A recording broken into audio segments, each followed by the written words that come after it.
Hey everyone!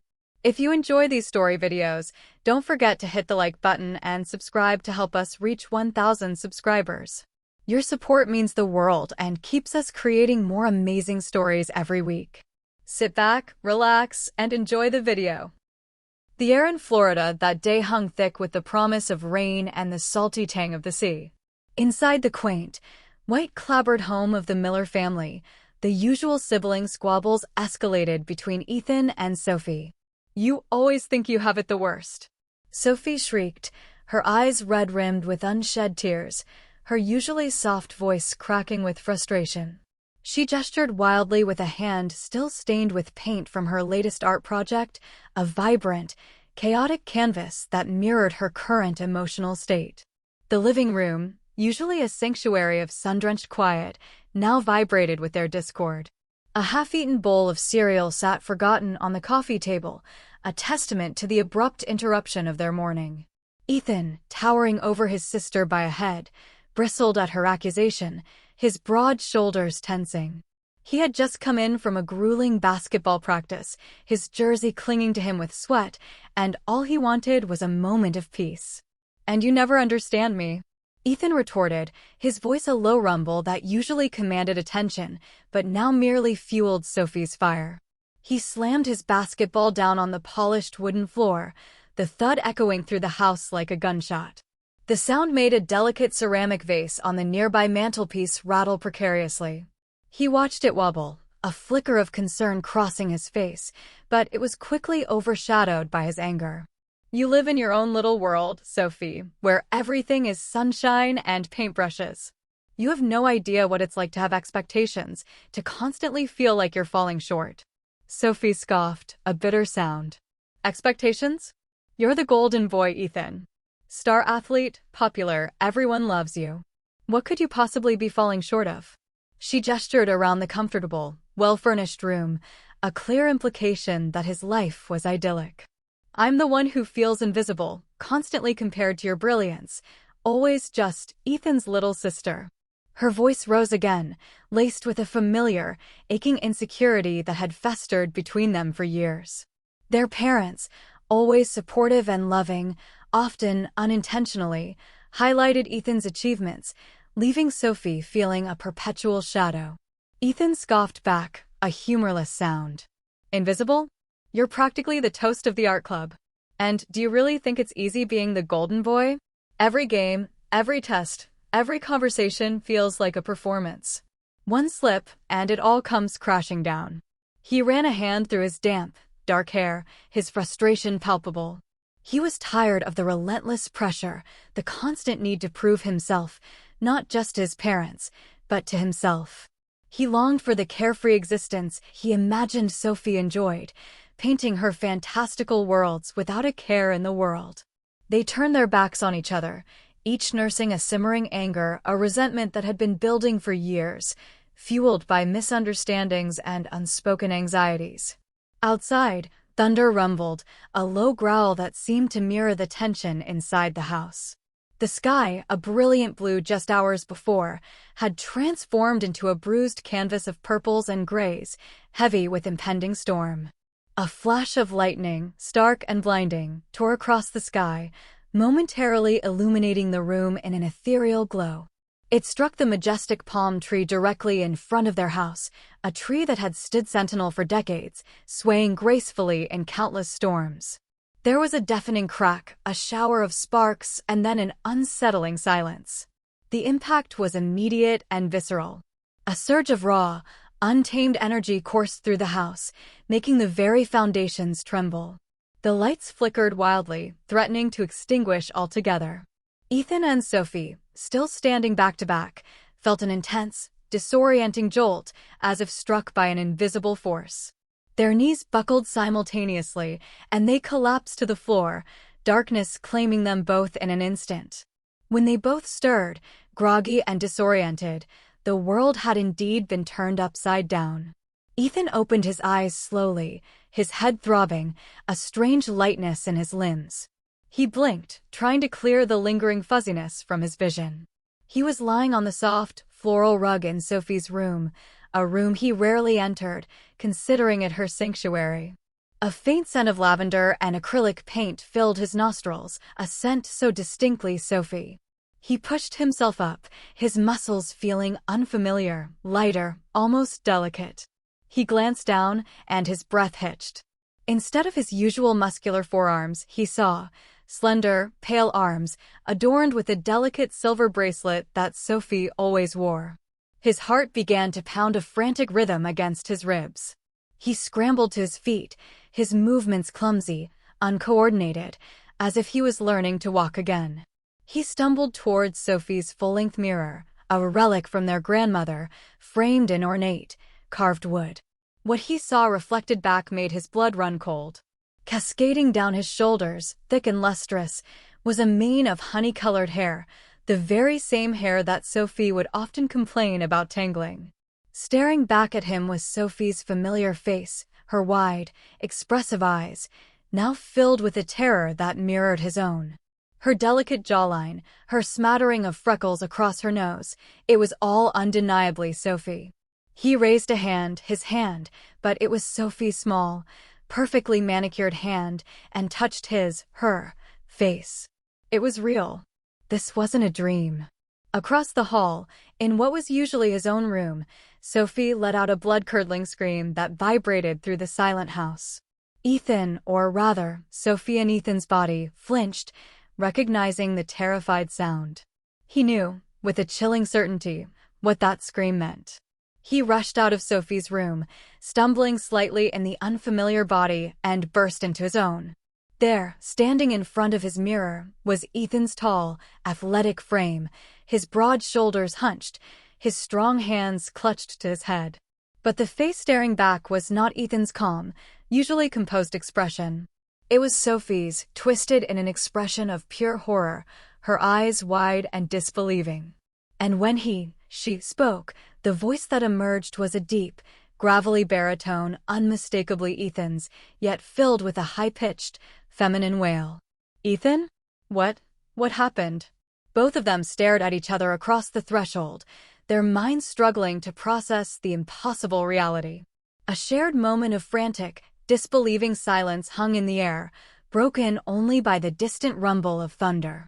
Then, almost simultaneously, they both launched into a barrage of questions, accusations, and utter panic. "I'm you.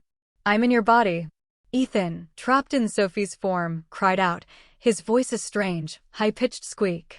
He tried to gesture wildly, but his movements felt foreign and weak. "No, I'm you. This isn't real." Sophie, inhabiting Ethan's body, roared back, the unfamiliar depth of the voice sending shivers down her own spine. She slapped his hands against his cheeks, as if trying to wake from a nightmare. Their initial shock slowly gave way to a dawning, terrifying realization. They had swapped bodies. A lightning bolt, a sibling quarrel, and now this. Their lives, their identities, had been inexplicably, magically intertwined. After the initial wave of panic subsided into a shaky disbelief, a new, more pragmatic fear set in. Their parents. What would they say? How could they possibly explain this? Who would believe them? The Millers were a loving, albeit conventional, family. This kind of supernatural event was far beyond the realm of their understanding. They would think they had gone insane. "We can't tell them," Sophie, in Ethan's body, stated, her voice still a shocking baritone, but now laced with a newfound determination. She ran a hand through Ethan's short, spiky hair, a gesture that felt alien to her. "They'll freak out. Or worse, they'll think we're playing some kind of elaborate prank." Ethan, in Sophie's body, nodded, her mind racing. "You're right. We have to pretend. Until we figure out how to fix this." The idea of pretending to be Sophie, with all her delicate mannerisms and social circles, filled him with a strange mix of dread and morbid curiosity. And so began the most extraordinary, bewildering, and ultimately transformative period of their lives. They became accidental imposters in their own home, playing roles they never auditioned for, navigating the intricacies of each other's existence. The following days were a chaotic, often hilarious, and deeply challenging ballet of deception. Sophie, in Ethan's athletic frame, found herself forced onto the basketball court, a place she usually avoided like the plague. She, a natural artist with a keen eye for detail and a delicate touch, now had to mimic Ethan's aggressive, powerful playing style.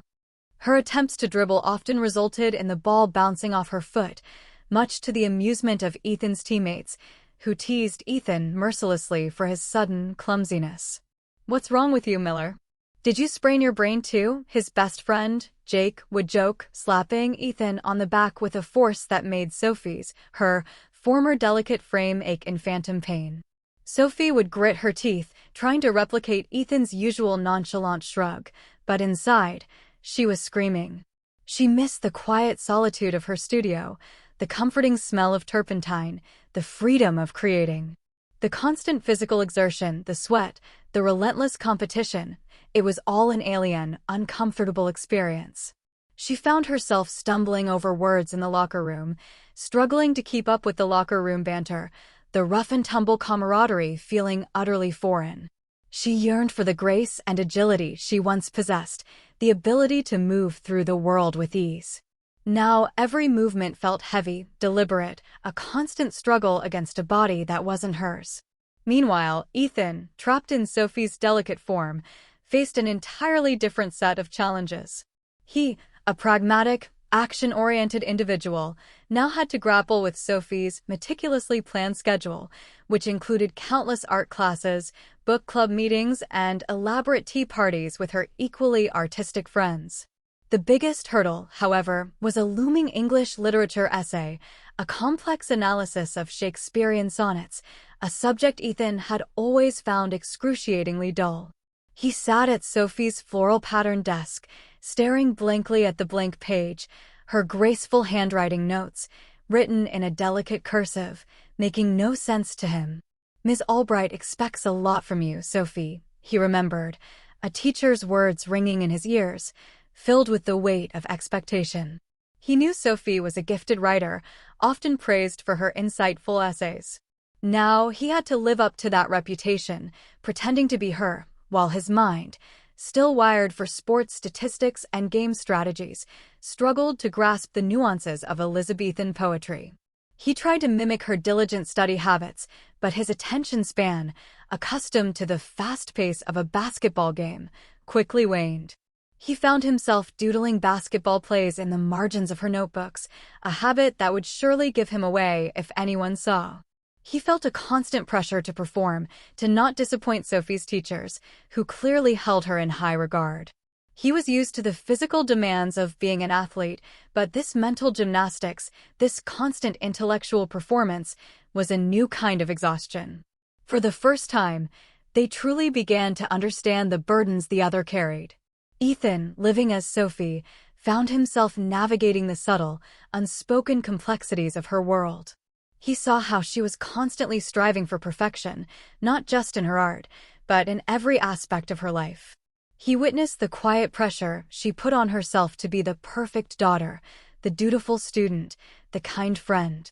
He observed the way she would meticulously plan her outfits, the careful consideration she gave to her words, always seeking to please, to avoid any kind of conflict. He saw the loneliness that sometimes crept into her eyes, despite her outwardly cheerful demeanor.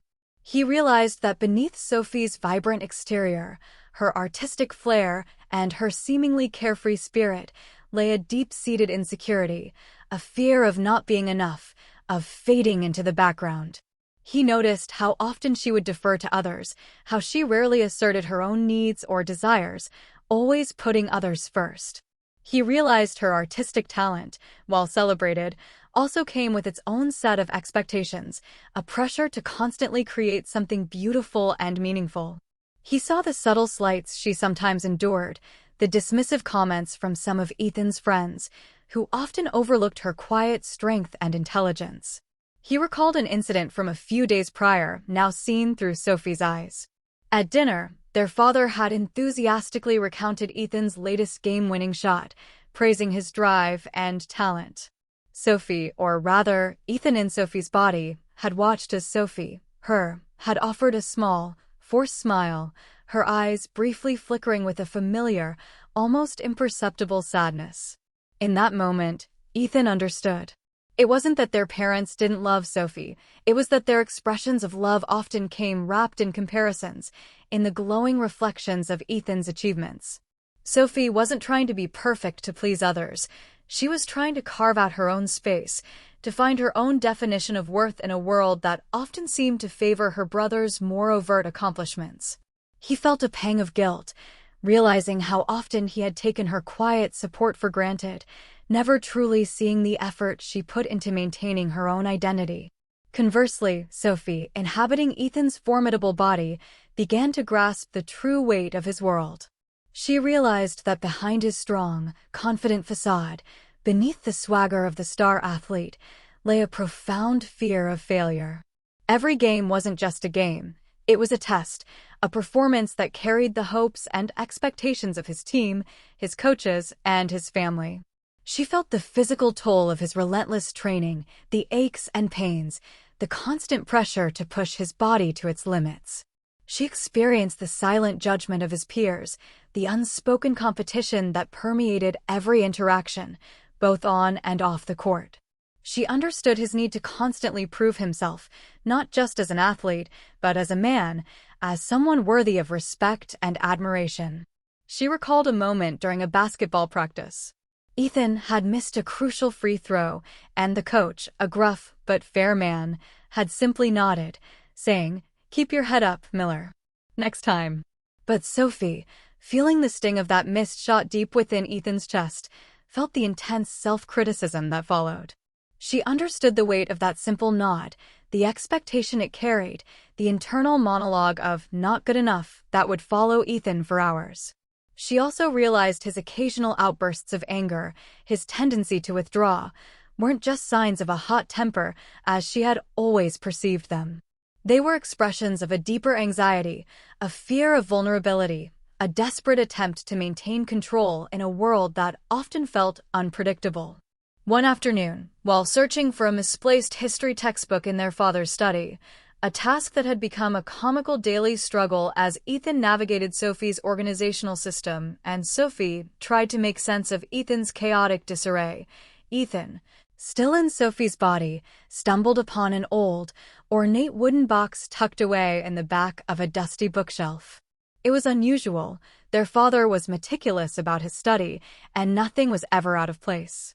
This box, however, seemed to have been overlooked, almost deliberately hidden. Curiosity piqued, and driven by a strange, inexplicable premonition, Ethan carefully opened the latch. Inside, nestled amongst old photographs and yellowed letters, was a worn, cream-colored envelope, its edges soft with age. His heart began to pound with a quiet apprehension. He recognized their father's handwriting on the front, addressed to Mr. and Mrs. Miller. With trembling fingers, he pulled out the contents. It wasn't a letter, nor was it a photograph. It was a certificate. A birth certificate, but with a different heading than he expected. And beneath it, a separate document, an adoption certificate. His eyes scanned the names, his breath catching in his throat. Parents, Michael and Eleanor Miller. And then his gaze fell upon the name of the adopted child, Ethan Miller. The world seemed to tilt on its axis. The air grew thin, the sounds of the house fading into a distant hum. He reread the document, his mind struggling to comprehend the words, to reconcile them with everything he had ever known. He wasn't their biological son. Ethan, was adopted. The realization hit him with the force of a physical blow, stealing the air from his lungs. He felt a profound sense of shock, then a raw, gut-wrenching betrayal. All his life, he had been a Miller, unequivocally.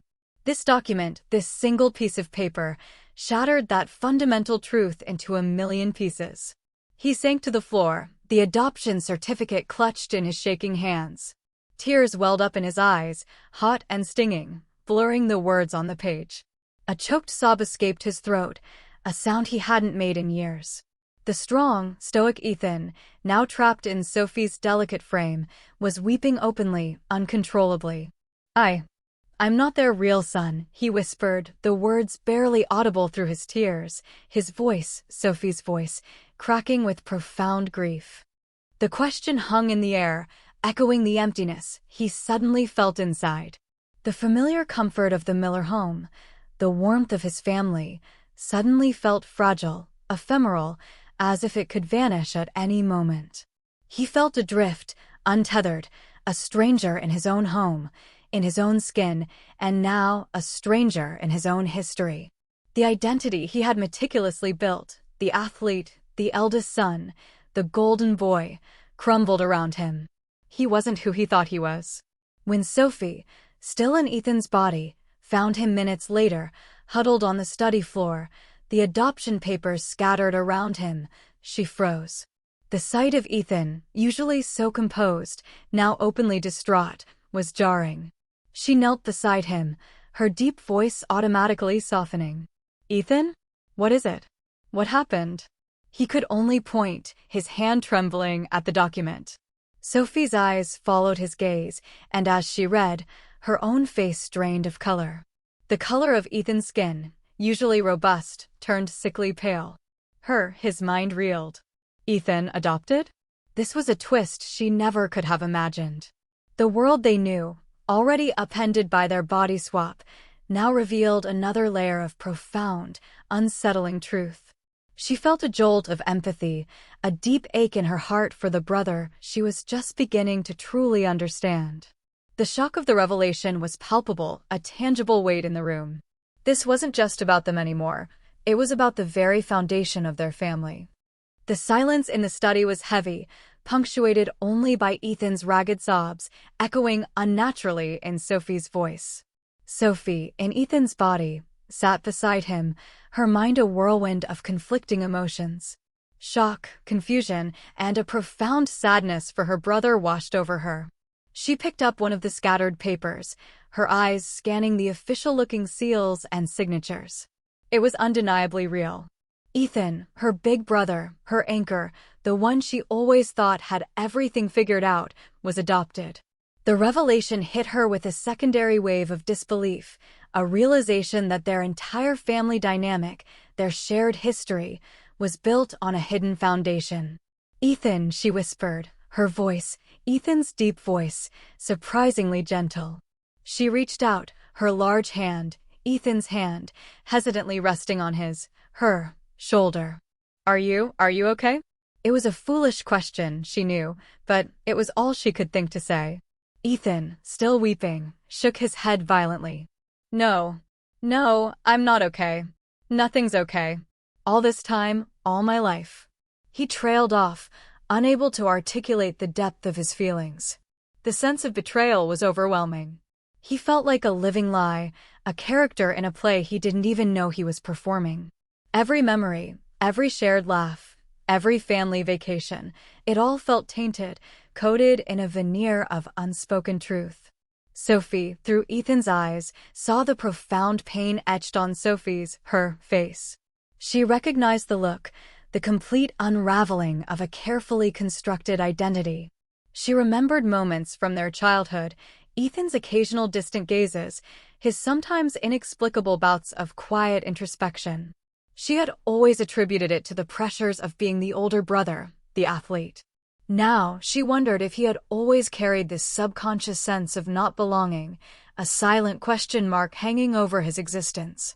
A fresh wave of anger, sharp and hot, surged through Ethan. "Why didn't they tell me?" he choked out, looking up at Sophie with tear-filled, accusing eyes. "Why did they keep this from me? All these years, living a lie. Didn't I deserve to know?" His anger wasn't directed at Sophie, but at the parents they both shared, the very people he had always trusted implicitly.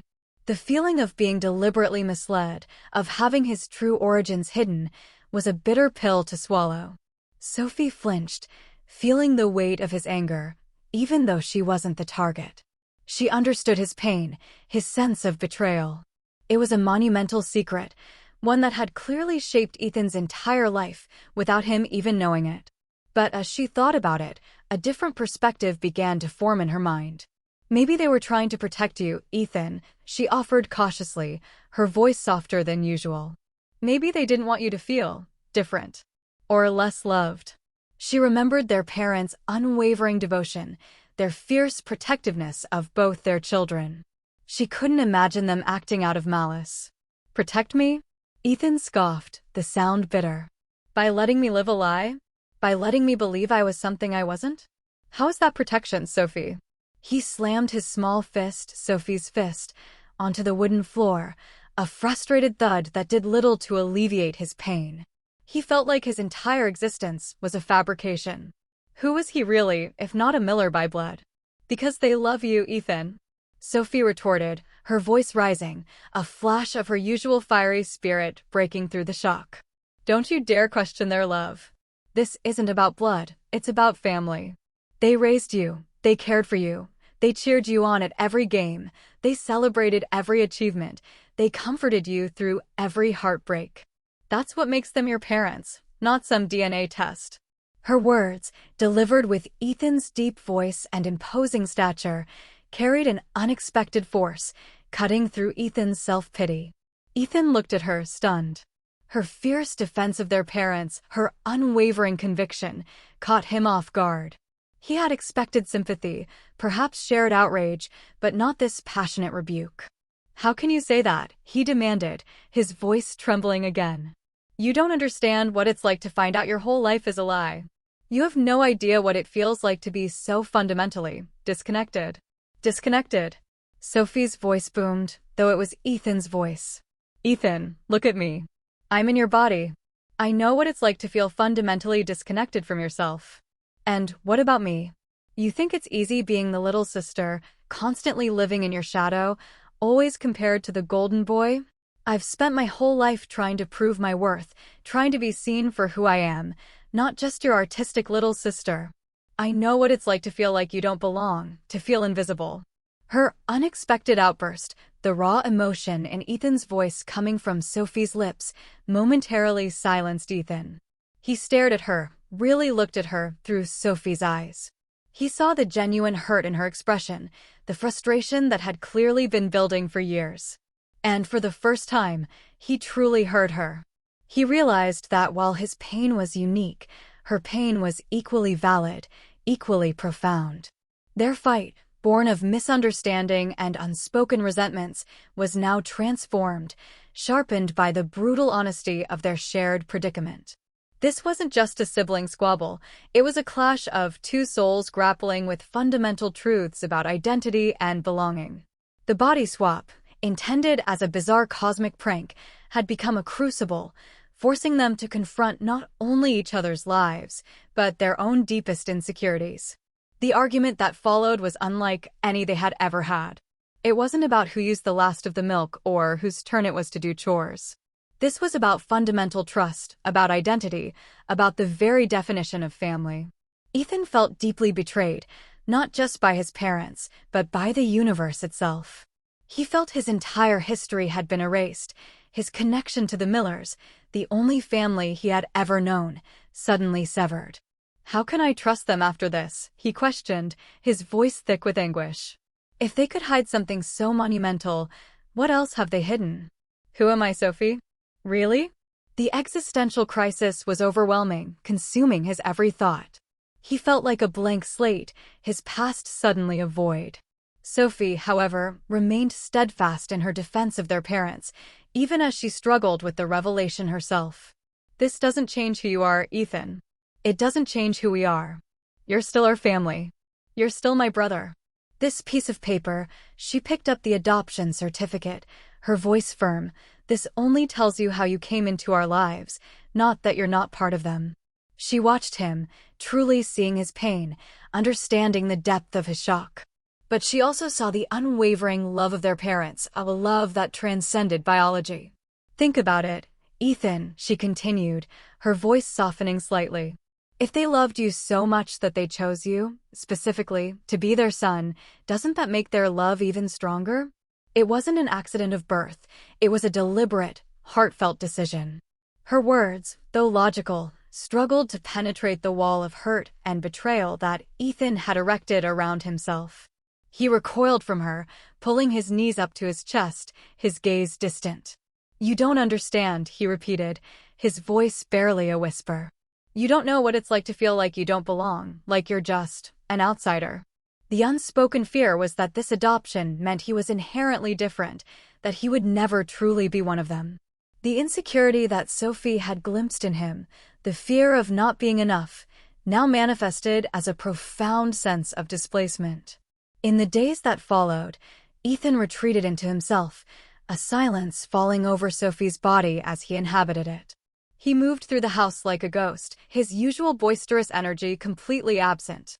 He stopped trying to mimic Sophie's daily routines, neglecting her art projects, leaving her essay unfinished.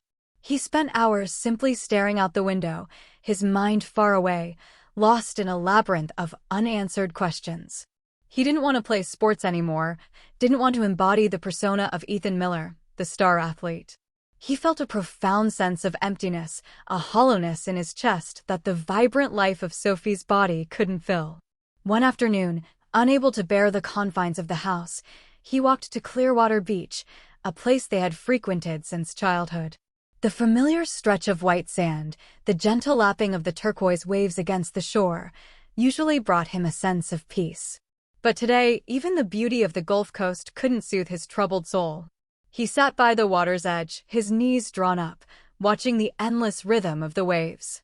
Each incoming wave felt like a reminder of his own shifting identity, the foundations of his life constantly eroding. Maybe I don't belong here at all, he thought, the thought a raw, painful whisper in his mind. Maybe I never did. Maybe I was always just a placeholder, a temporary fixture in someone else's story. The sense of alienation was absolute, isolating him even from the comforting familiarity of the beach. He felt a desperate longing for something he couldn't quite name, a sense of belonging that now seemed perpetually out of reach.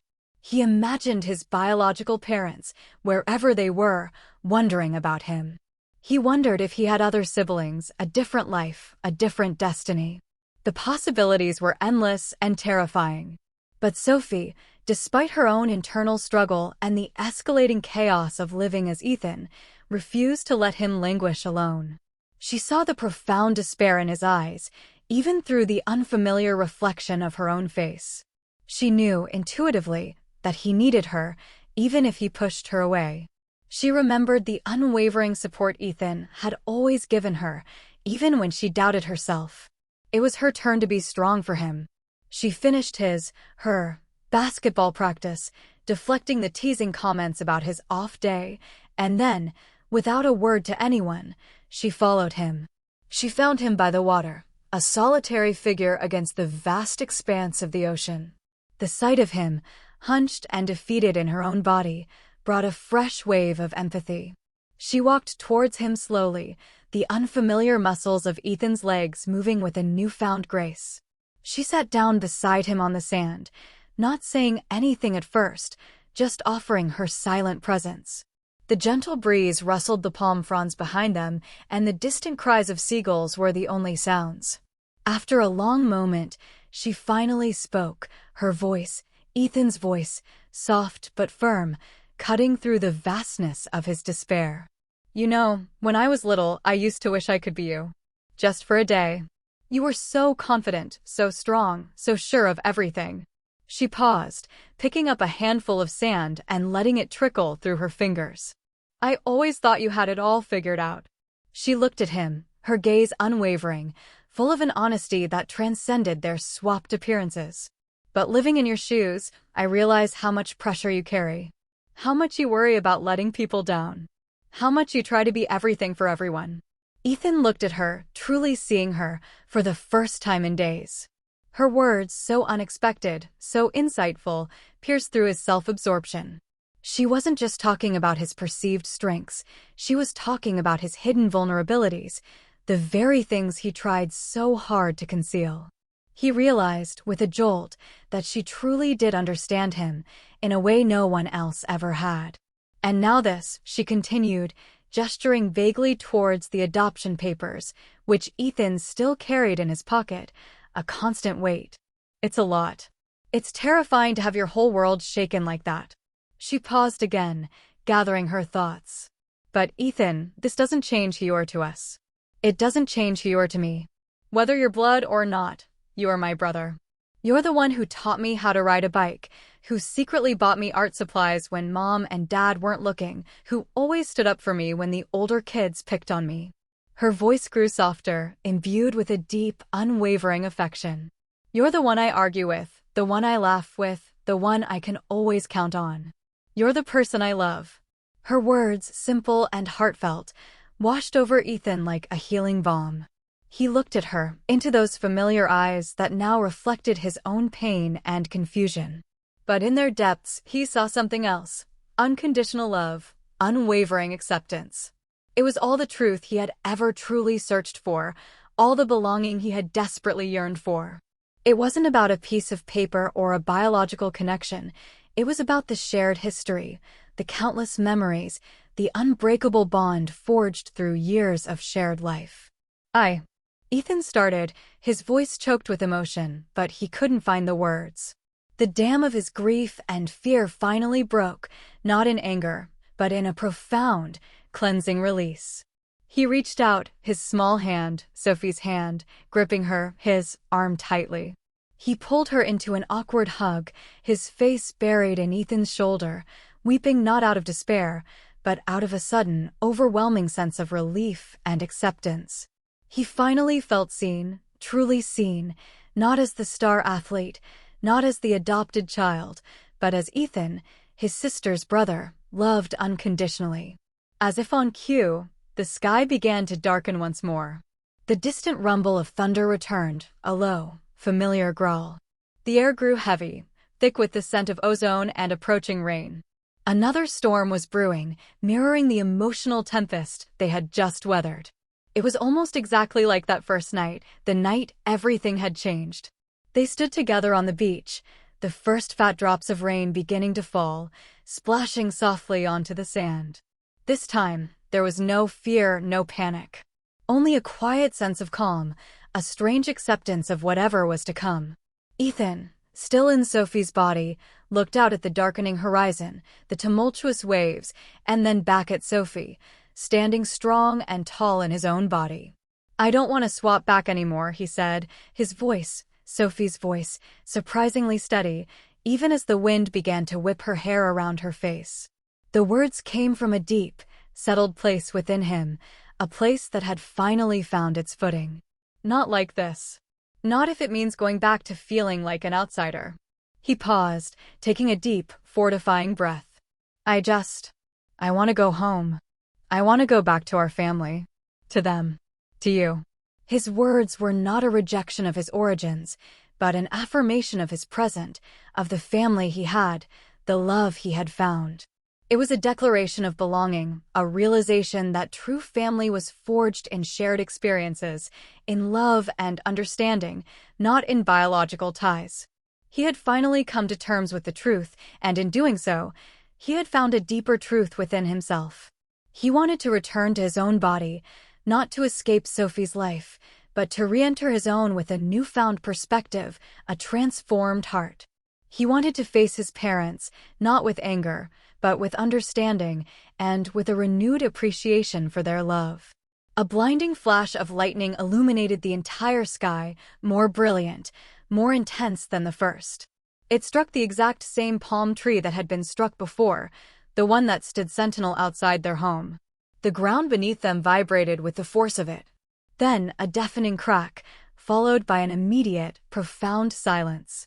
When they opened their eyes, blinking against the lingering afterimages of the lightning, the rain had stopped. The air smelled fresh, clean, washed anew. The sky was still bruised, but a sliver of orange sunset was breaking through the clouds on the horizon, promising a new dawn. Ethan looked down at his hands, his own strong, athletic hands. He felt the familiar weight of his body, the comfortable breadth of his shoulders, the deep resonance of his own voice when he instinctively cleared his throat. He reached up and touched his short, dark hair. It was real. He was back. Beside him, Sophie let out a small, breathless gasp. She looked down at her own delicate hands, her long, honey-colored hair falling around her face. She felt the familiar lightness of her limbs, the graceful curve of her own body. She looked at Ethan, her eyes wide, then reached up to touch her own cheek, confirming her return. They stood there for a long moment, simply staring at each other, the unspoken understanding passing between them. They were back in their own bodies, but their hearts, their minds, their souls were irrevocably changed. Ethan had returned to his true physical form, but his heart, the very essence of who he was, had been utterly transformed. The superficial anxieties, the fear of not being enough, had been replaced by a profound sense of self-acceptance and belonging. He no longer felt like an outsider. He felt truly, unequivocally home. The next morning, the Florida sun, bright and brilliant, streamed through the windows of the Miller home, chasing away the lingering shadows of the storm. In the warm, inviting kitchen, filled with the aroma of freshly brewed coffee and pancakes, Ethan walked in. He saw his parents at the table, talking quietly, unaware of the profound shifts that had taken place within their children.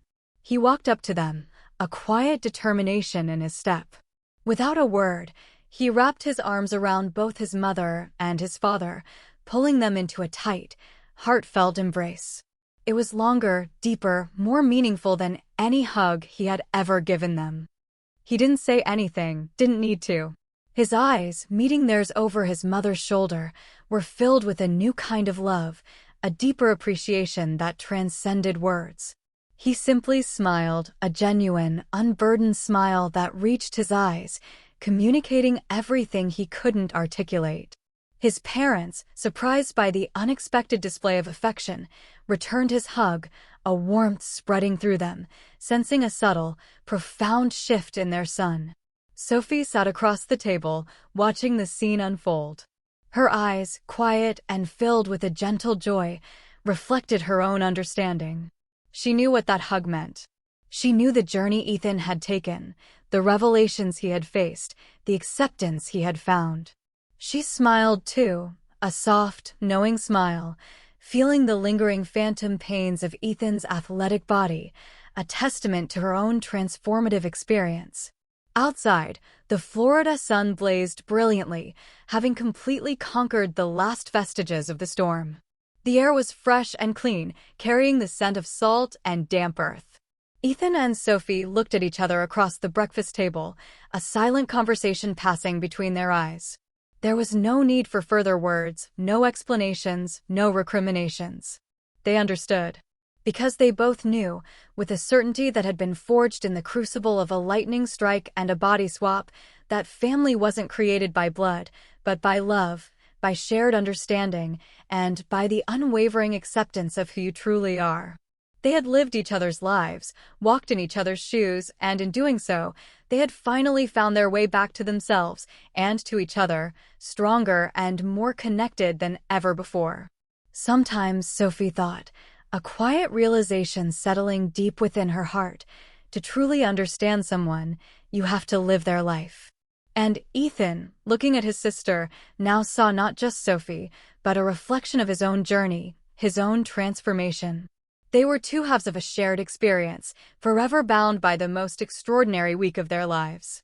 The days that followed their extraordinary return to their own bodies were suffused with a strange, almost ethereal quality. The world felt sharper, colors more vibrant, sounds more distinct. For both Ethan and Sophie, every sensation in their own skin was a rediscovery, a profound appreciation for the familiar. Ethan, back in his muscular frame, reveled in the strength of his own limbs, the easy rhythm of his stride. He felt a newfound connection to his athletic prowess, not as a burden of expectation, but as a gift, a capability he now truly valued. Sophie, in turn, delighted in the delicate control of her hands, the precision with which she could once again wield a paintbrush, the freedom of movement in her lighter, more graceful form. Her studio, once a place of quiet retreat, now felt like a vibrant extension of herself, a sanctuary of creation. Yet, despite the palpable relief and newfound appreciation, the transition wasn't entirely seamless. The echoes of their swapped lives lingered, subtly altering their perceptions and interactions. Ethan found himself unconsciously reaching for his non-existent long hair, a lingering habit from his time as Sophie.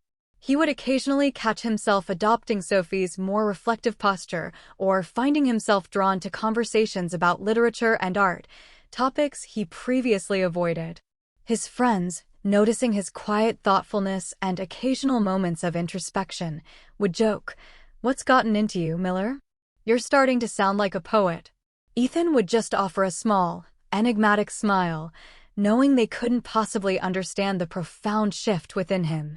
He still played basketball with the same intensity, but there was a new grace to his movements, a more mindful awareness of his body and its capabilities. He wasn't just playing, he was experiencing the game, feeling the ebb and flow with a heightened sense of presence. Sophie, on the other hand, occasionally found herself attempting Ethan's confident stride, a slight swagger to her step that was entirely uncharacteristic. She would accidentally let out a deep, throaty chuckle instead of her usual delicate laugh, startling herself and sometimes others. Her artistic eye, always keen, now seemed to perceive the world with a different kind of sharpness, a more grounded, almost physical awareness of space and form. She found herself sketching athletes in motion, her lines imbued with a newfound understanding of muscle and force, her art becoming a bridge between her former self and the experiences of Ethan. Her friends noticed a quiet confidence in her, a subtle assertiveness that hadn't been there before. "Sophie, you're practically radiating power today," her best friend, Maya, would comment, admiring her latest sketch. Sophie would simply shrug, a gesture she realized she'd picked up from Ethan, a small, knowing smirk playing on her lips. The most significant change, however, was in their relationship with each other. The old sibling rivalries, the petty arguments, had largely vanished, replaced by an unspoken understanding, a deep well of empathy. They no longer saw each other as adversaries, but as fellow travelers who had navigated an impossible journey together. A glance across the breakfast table, a shared knowing smile, was often enough to convey a complex range of emotions that would have once required an elaborate explanation. One evening, after dinner, Ethan found Sophie in her studio, surrounded by her canvases and paints. The room, usually a vibrant explosion of color, felt different now. He noticed the unfinished essay on Shakespearean sonnets still sitting on her desk, a small smile playing on his lips. "Still working on that, huh?" he teased gently, leaning against the doorframe. Sophie looked up, a faint blush rising on her cheeks. "It's challenging. I still have some of your insights bouncing around in my head." She winked, a playful glint in her eyes. "Though I must say, your athletic brain isn't exactly built for literary analysis." Ethan chuckled, walking further into the room. "And your artistic hands aren't exactly built for free throws, remember?" He picked up a paintbrush, twirling it idly. "But hey, at least we both got a taste of the other side. Makes you appreciate what you've got." Sophie nodded, her smile fading slightly. "It does. I used to think your life was so easy, Ethan. All the popularity, the sports, the attention.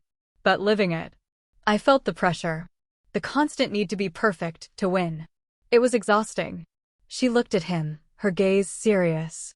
"And I saw how much you tried to protect everyone, even when you were hurting. You carry so much, Ethan." Ethan's smile softened. "And I thought your life was all sunshine and rainbows, creating beautiful art without a care in the world. But I saw how much you strive for perfection, how much you want to be seen for who you are, not just as Ethan's sister. And the loneliness. I saw that too." He paused, setting the paintbrush down. "I never really understood how much you felt invisible, Sophie. I'm sorry." The apology was genuine, heartfelt, and it hung in the air between them, a tangible bridge across their past misunderstandings. Sophie's eyes softened, a single tear tracing a path down her cheek, not of sadness, but of profound relief. "And I'm sorry for all the times I judged you, for not seeing the real you beneath the tough exterior." It was a moment of profound vulnerability and connection, a quiet acknowledgement of the deep empathy they had forged. They stood there, bathed in the soft glow of the studio lamps, feeling a bond that transcended their sibling relationship, a bond forged in shared, impossible experience. Their parents, Michael and Eleanor, also noticed the changes, though they couldn't pinpoint the cause. Ethan was more openly affectionate, more communicative about his feelings, less prone to his usual brooding silences.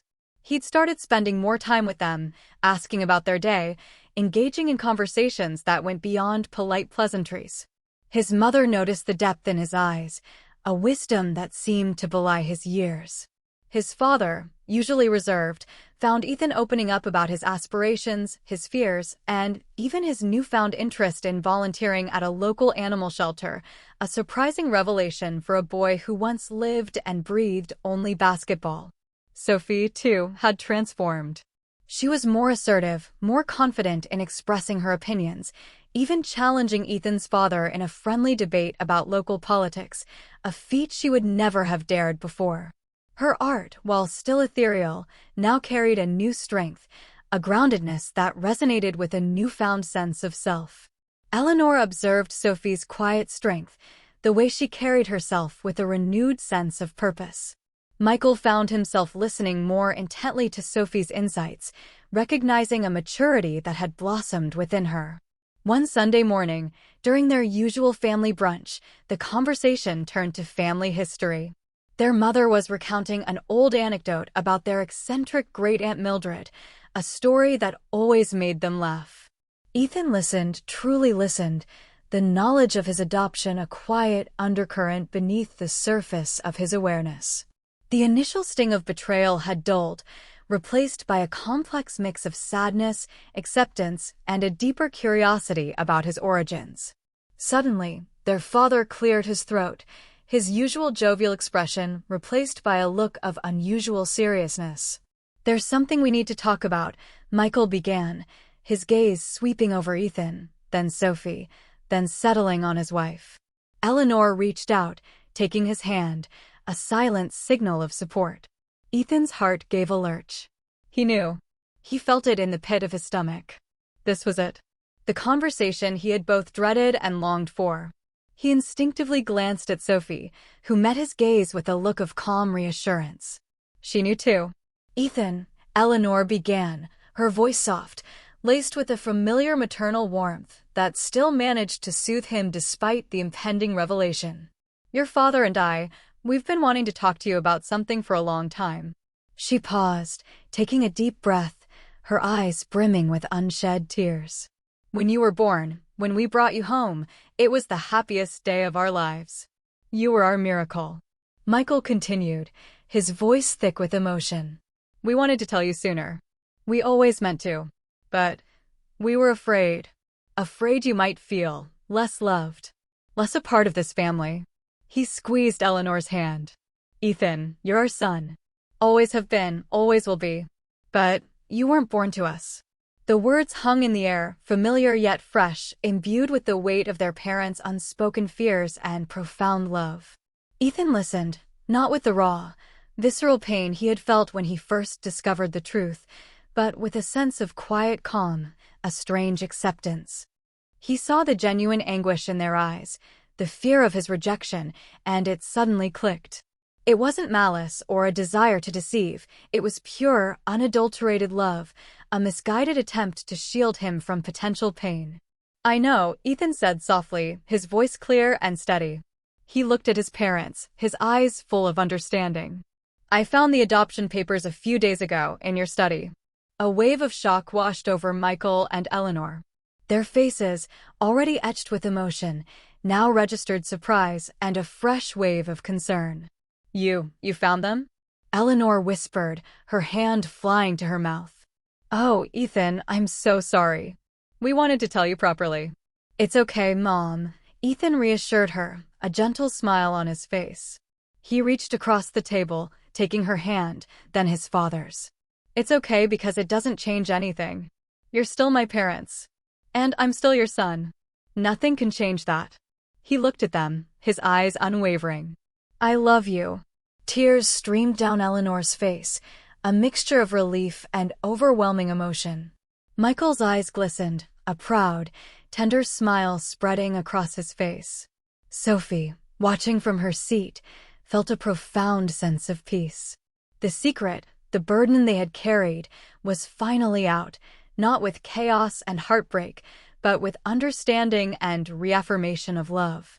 It was a testament to the transformative power of truth and the enduring strength of family. That evening, as the last rays of sunlight painted the Florida sky in hues of orange and purple, Ethan found himself sitting on the porch swing with his father. It was a quiet moment, a rare occasion for the two of them to simply exist in comfortable silence. The air was warm, carrying the scent of jasmine from their garden. "You know," Michael said, breaking the silence, his voice low and thoughtful, "your biological mother, she was a remarkable woman. Very young, very brave." He paused, gazing out at the twilight. "She made the hardest decision of her life, giving you up, because she wanted you to have a life she couldn't give you. A life filled with love, opportunity, and stability." Ethan listened intently, absorbing every word, a new layer of his past unfolding before him. He had always wondered, of course, about his biological parents, but the thought had always been a distant, abstract concept. Now, hearing his father speak of his birth mother, she became a real person, a woman who had made a profound sacrifice. "She wrote a letter," Michael continued, reaching into his pocket and pulling out a folded, yellowed envelope. "She asked us to give it to you when you were ready. We thought, perhaps now is the time." He handed the letter to Ethan, his eyes warm and encouraging. Ethan took the letter, his heart pounding a soft rhythm against his ribs. The envelope felt fragile in his hands, a tangible link to a past he never knew. His name was written on it in elegant, unfamiliar handwriting. He looked at his father, a silent question in his eyes. Michael simply nodded, a gentle smile on his face. "It's yours, son. Whenever you're ready." He then stood, giving Ethan a comforting pat on the shoulder, and headed back inside, leaving Ethan alone with his thoughts and the unopened letter. The anticipation was overwhelming. He held the letter, turning it over in his hands, 1,000 questions swirling in his mind. Who is she? What would she say? Would this letter fill the void he had felt, or would it open up new, more complex questions? He took a deep breath, the scent of jasmine filling his lungs, and slowly, carefully, he broke the seal. He unfolded the brittle paper, his eyes scanning the first delicate lines of handwriting. It was a letter from his birth mother, a voice from his unknown past, reaching out across the years to touch his present. His journey of self-discovery, it seemed, was far from over. Ethan held the letter, his heart a frantic drumbeat against his ribs. The parchment, slightly yellowed with age, felt incredibly fragile in his hands, a tangible link to a past he had only just begun to acknowledge. His name, Ethan, was written on the front in a graceful, flowing script, instantly making the woman who wrote it feel more real, more immediate. He took a deep, steadying breath, the humid Florida air filling his lungs, and carefully unfolded the single sheet of paper. The handwriting was beautiful, elegant, yet imbued with a tremble he could almost feel across the years. The words, penned with such care, began to unfold the story of his origins. "My dearest Ethan, if you are reading this, then you have grown into the wonderful young man I always prayed you would be. I am writing this to you, my son, not out of regret, but out of an abundance of love and a desperate hope for your future. My name is Clara. I was just 17 when I carried you, too young, too scared, and without the means to give you the life you deserved. Your father, David, was a kind, artistic soul, much like myself. We met at an art summer camp, two dreamers drawn to each other amidst easels and vibrant colors. We fell in love quickly, fiercely, with the recklessness only youth can afford. When we found out I was pregnant, our world, already fragile, shattered. His family, wealthy and conventional, disowned him. My own parents, though loving, were struggling already and simply couldn't comprehend how we could raise a child. We tried, my darling. We truly did. We lived in a small, rented room above a bakery, sharing dreams and meager meals. But the reality of raising a child, of providing for you in the way we desperately wanted, became an unbearable weight. We saw your future not as a canvas of possibilities, but as a struggle, a constant fight against poverty and hardship. It broke our hearts. One day, we saw an advertisement in a local paper, a family, the Millers, longing for a child. They seemed so full of warmth, so stable, so capable of providing the beautiful life we knew you deserved. It was the hardest decision of our lives, the most agonizing choice a mother could ever make. But we chose you, Ethan. We chose your future over our own fleeting happiness. We wanted you to have a family that could give you everything, a safe home, boundless opportunities, and unconditional love. I remember holding you for the first time, your tiny hand gripping my finger. You had David's eyes, wide and curious. I whispered promises into your ear, promises of a life filled with joy and love and art, even if I couldn't be the one to give it to you. It was the only way I could bear to let you go. Please know, my sweet boy, that not a day has gone by when I haven't thought of you. Not a single day. My love for you is as boundless as the ocean, as enduring as the stars. I never stopped loving you. I simply loved you enough to let you go. If you ever wish to know more or to meet me, I understand. My life has changed. I am now an art teacher at a small community college in Asheville, North Carolina. My passion for art, born of your father's spirit, still guides me. My address is on the back of this letter. But please, never feel obligated. Your happiness is all that matters. With all my love, always. Your birth mother, Clara. Ethan finished reading, the letter trembling violently in his hands. He reread the last few lines, his gaze lingering on the name Clara, then on the address in Asheville, North Carolina. A deluge of emotions washed over him, profound sadness for the young, struggling parents, awe at their sacrifice, and a deep, aching curiosity. He felt a strange sense of connection to this woman, Clara, and to his biological father, David, whom he had never known. The idea that his biological father was an artist, just like Sophie, felt like a bizarre, cosmic irony, a thread connecting his adopted life to his unknown origins. He sat on the porch swing for a long time, the letter clutched to his chest, the weight of his personal history settling around him. The void he had felt since discovering his adoption began to fill, not with anger or betrayal, but with a complex tapestry of understanding and empathy. He wasn't just adopted, he was chosen. Chosen out of love, out of sacrifice, out of an overwhelming desire for his happiness. The thought was both humbling and incredibly empowering. The next morning, Ethan shared the letter with Sophie. She read it quietly, her eyes welling up with tears. "She sounds incredible, Ethan," Sophie whispered, her voice thick with emotion. "So brave. So full of love." "She is," Ethan agreed, a newfound reverence in his voice. "And my biological father, David, he was an artist. Just like you." He smiled wistfully. "Maybe that's where you get it from, sophomore.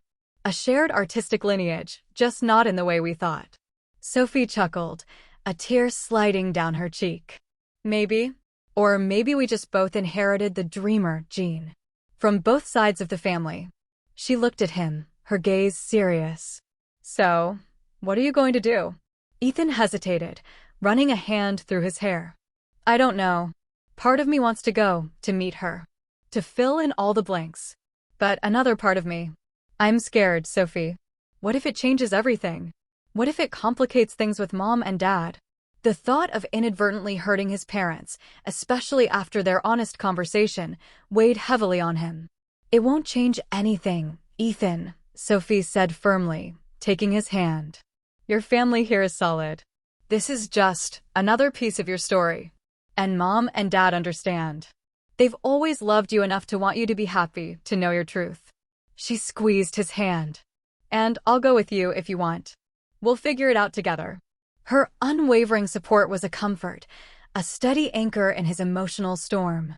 Ethan looked at his sister, his confidant, his partner in the extraordinary. He realized that the body swap, as terrifying and disorienting as it had been, had inadvertently prepared him for this moment, for this revelation. It had forced him to see beyond the surface, to understand the complexities of human emotion, and to truly empathize. A few days later, Ethan made a decision. He would go to Asheville. He needed to meet Clara, to understand his origins, not to replace his family, but to complete his understanding of himself. He sat down with Michael and Eleanor, the letter from Clara carefully placed on the table between them. He explained his desire to meet her, his need for answers. Their parents listened intently, their expressions a mix of apprehension and quiet understanding. Eleanor's eyes were moist, but her voice was steady.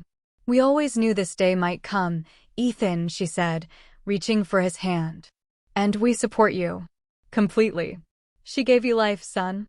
It's only natural you'd want to know her." Michael nodded, a gentle smile on his face. "Just know, no matter what you find or who you meet, our love for you is absolute. Nothing will ever change that. You're our son, Ethan. Forever." Their acceptance was a profound relief, easing the last vestiges of his fear. He wasn't choosing one family over another. He was simply embracing the fullness of his own story. And with Sophie by his side, he felt ready to face whatever came next. The drive to Asheville, North Carolina, was long, stretching over 2 days, a journey not just across states, but across time and expectation. Ethan and Sophie shared the driving, their conversations a comfortable mix of anticipation, nervousness, and reminiscing about their bizarre body swap experience. They joked about the lingering habits, the subtle shifts in their personalities. "Remember when you almost broke the art club's pottery wheel?" Sophie laughed, recalling Ethan's attempts at her art classes. "And you tried to explain Shakespeare to Coach Henderson." Ethan retorted, grimacing at the memory of Sophie's bewildered coach. "We definitely put on a show." But beneath the light-hearted banter, a current of serious contemplation flowed. Ethan felt a growing sense of trepidation, mixed with a powerful pull towards the unknown. This was more than just meeting a stranger, it was meeting a part of himself he had never known existed. Sophie, ever the supportive sister, kept him grounded, offering quiet encouragement and practical advice. As they finally approached Asheville, the landscape transformed. The flat, coastal plains of Florida gave way to rolling hills, and then the majestic, mist-shrouded peaks of the Blue Ridge Mountains. The air grew crisp, carrying the scent of pine and damp earth, a stark contrast to the salty Florida breeze. Asheville itself was a charming, artistic city, nestled amongst the mountains, its downtown bustling with independent galleries, quirky cafes, and vibrant street art. It felt like a world away from their suburban Florida home. They found the community college, a modest, red-brick building with ivy climbing its walls. Clara's art studio was on the ground floor, a large room with tall windows letting in natural light, filled with easels, paint-splattered tables, and the faint, sweet smell of linseed oil. Ethan's heart pounded as they approached the door, his hands suddenly clammy. "Ready?" Sophie whispered, a reassuring squeeze of his arm. Ethan nodded, taking a deep breath. "As I'll ever be." He pushed open the door. Inside, a woman stood at an easel, her back to them, her honey-blonde hair streaked with silver, tied loosely in a braid. She was sketching with charcoal, her movements fluid and confident. Her profile, as she turned slightly, revealed a delicate jawline, a refined nose. There was an artistic intensity in her concentration, a quiet elegance that immediately drew Ethan's eye. She was beautiful in a quiet, understated way. "Excuse me," Ethan said, his voice a little hoarse. Clara turned, her charcoal-smudged hand still holding the stick. Her eyes, a startling shade of hazel, widened slightly as they met Ethan's. For a long moment, silence stretched between them, thick with unspoken questions and profound recognition. Ethan felt a jolt, a connection deeper than mere resemblance. There was something in her gaze, a familiar intensity, a hint of his own artistic leaning he hadn't fully recognized until now. Clara's gaze then flickered to Sophie, standing beside Ethan, then back to Ethan, a slow understanding dawning in her eyes. She put down her charcoal, her hands trembling slightly. "Ethan," she whispered, her voice soft, laced with an emotion that tugged at his heartstrings.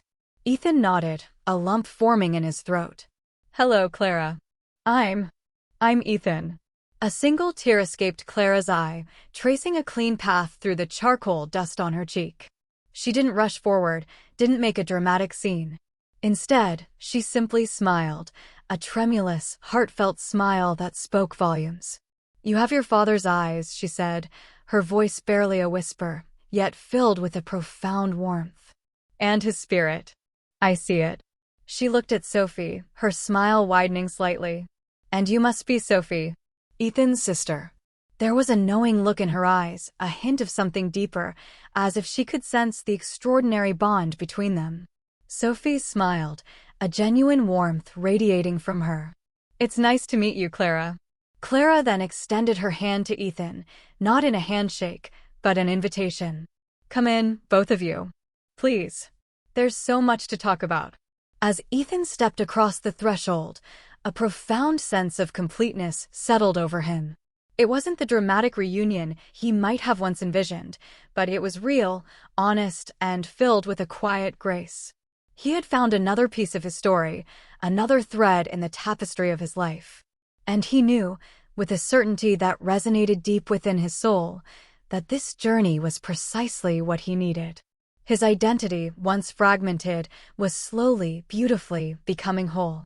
He was Ethan Miller, adopted son, beloved brother, and now the son of Clara, an artist with eyes that reflected his own, and a spirit he was just beginning to understand.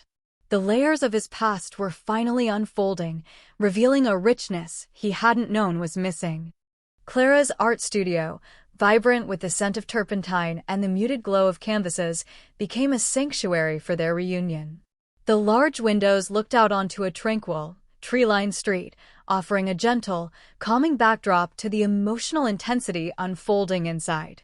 Clara, with an innate grace, offered them tea, her movements unhurried, allowing them to absorb the reality of the moment. Ethan watched her, captivated. Every gesture, every subtle shift in her expression, felt deeply familiar, resonating with something dormant within him. He saw echoes of himself in her quick, assessing gaze, the thoughtful tilt of her head, the way she effortlessly held a conversation while still exuding a calm, artistic presence. They sat around a large, paint-splattered wooden table, mugs of herbal tea steaming between them. Clara spoke first, her voice soft but steady, recounting her memories of his biological father, David. He was a romantic, an idealist, she began, a fond, wistful smile touching her lips. He saw beauty in everything, even in the chaos. He taught me to truly see art, not just to look at it. He'd spend hours just sketching clouds, or the way light fell on a simple teacup. He always said, the ordinary holds extraordinary magic if you only stop to observe it. As she spoke, Ethan felt a surprising resonance. He, the athlete, the pragmatist, had always considered himself far removed from such artistic leanings. Yet, during his time in Sophie's body, he had been forced to slow down, to observe, to appreciate the delicate nuances of art and emotion. He had seen the world through Sophie's artistic eyes, and now, hearing Clara describe David, he realized that perhaps that sensitivity had always been a part of him, a dormant gene awakening. He sounds amazing, Ethan said, a genuine warmth in his voice. Clara's eyes shimmered with a distant sadness. He was. He always dreamed of opening a small gallery, a place for local artists, where art was accessible to everyone, not just the elite. He believed art could change the world, one brushstroke at a time. She sighed, a gentle release of old grief. He passed away shortly after you were born, Ethan. A sudden illness. It was devastating. I lost him, and then, in a way, I lost you too. Her voice cracked slightly, but she quickly composed herself. It made the decision to give you to the Millers even harder, but also clearer. I couldn't bear the thought of raising you without him, in poverty, knowing you deserved so much more. The weight of her sacrifice settled heavily on Ethan. He saw the depth of her love, the immense courage it must have taken to make such a choice. He reached across the table, instinctively taking her hand, offering a silent comfort. Thank you, Clara, he said, his voice thick with emotion. Thank you for giving me that life. For choosing me. Clara squeezed his hand, a warm, reassuring grip. You were always meant to have a beautiful life, Ethan. And seeing you now, it makes every tear, every heartache worth it. Sophie, sitting quietly beside Ethan, felt a profound admiration for Clara. She also felt a strange connection to David, his artistic spirit resonating with her own. Did he ever have any specific dreams for his art? Sophie asked, a spark of artistic curiosity in her eyes. Any unfinished projects? Clara smiled, a faint glimmer of old joy in her eyes. Oh, David always had countless ideas. But there was one, a series he called The Shifting Sands. He wanted to capture the ever-changing nature of the coast, the way the light played on the water, the movement of the tides. He had a few sketches, but he never got to truly paint them. It was his greatest unfinished work. Ethan and Sophie exchanged a quick, knowing glance. The shifting sands, the coast, it was also reminiscent of their Florida home, the very place where their own lives had shifted so dramatically. It felt like another layer of cosmic connection, a subtle weaving of their separate stories. Over the next few days, Ethan and Sophie stayed in Asheville, spending hours with Clara. They walked through art galleries, Clara pointing out various techniques, sharing her passion. Ethan, usually oblivious to such details, found himself drawn into the discussions, surprising himself with his own insights. He recognized brushstrokes, understood compositions, and found himself appreciating the emotional depth of certain pieces in a way he never had before. It was as if his time in Sophie's body had opened a new sensory pathway, a latent artistic awareness now fully activated. Clara, in turn, was fascinated by Ethan's life as an athlete, his stories of basketball games, the camaraderie of his team. She listened intently, her artistic eye observing the dynamics, the raw energy he described. She even surprised him by coming to watch him shoot hoops at a local park, her gaze sharp, not just at his skill, but at the emotion in his movements, the focus in his eyes. There's an art to movement, she observed, a thoughtful expression on her face. A dance of strategy and instinct. It was during one of these conversations, while discussing the similarities between art and sport, the discipline, the vision, the execution, that a new, exciting idea began to form in Sophie's mind. Clara, she began, her eyes sparkling with inspiration. What if we could finish David's Shifting Sands series? As a tribute to him.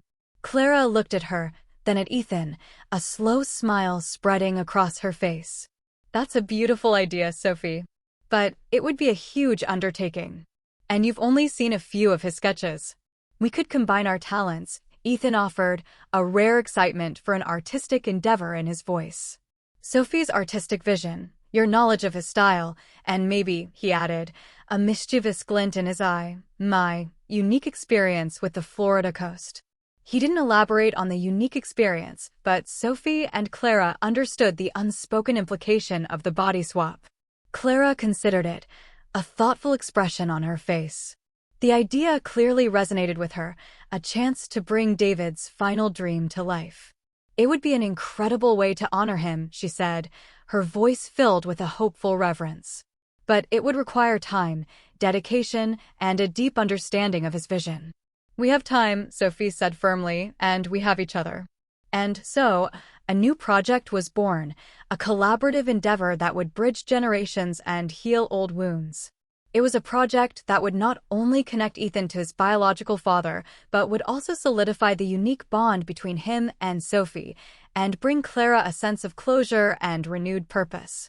Before they left Asheville, Clara took Ethan and Sophie to a quiet, secluded spot in the mountains.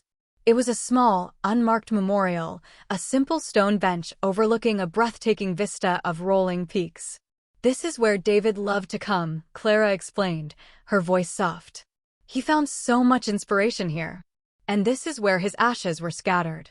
Ethan stood before the bench, a strange sense of peace settling over him. He felt the presence of his biological father, not as a ghost of the past, but as a guiding spirit, an artistic legacy he was now beginning to claim as his own. He placed a small, smooth stone he had found earlier on the bench, a silent tribute. He would be proud, Clara, Ethan said, looking at her, a genuine warmth in his eyes. Of you, and of his dream finally coming to life. Clara smiled, tears brimming in her eyes. He would be proud of you too, Ethan. For the man you've become. The journey back to Florida was different. There was a sense of purpose now, a shared project that bound them even closer. Ethan felt lighter, as if a long-held weight had been lifted from his shoulders. His identity was no longer a question mark, but a rich, complex narrative, woven from threads of adoption, biology, and an extraordinary shared experience. He was Ethan Miller, son of Michael and Eleanor, biological son of Clara and David, and forever Sophie's brother. The feeling of belonging was absolute, unshakable. Upon their return, the Miller household buzzed with excitement about the Shifting Sands project. Michael and Eleanor, though still not fully grasping the intricacies of art, were incredibly supportive. They cleared out a rarely used sunroom, transforming it into a temporary studio, complete with easels, lights, and a multitude of canvases. They saw the passion in Ethan's eyes, the way he and Sophie discussed artistic concepts with Clara over video calls, and they wholeheartedly embraced this new chapter in their family story.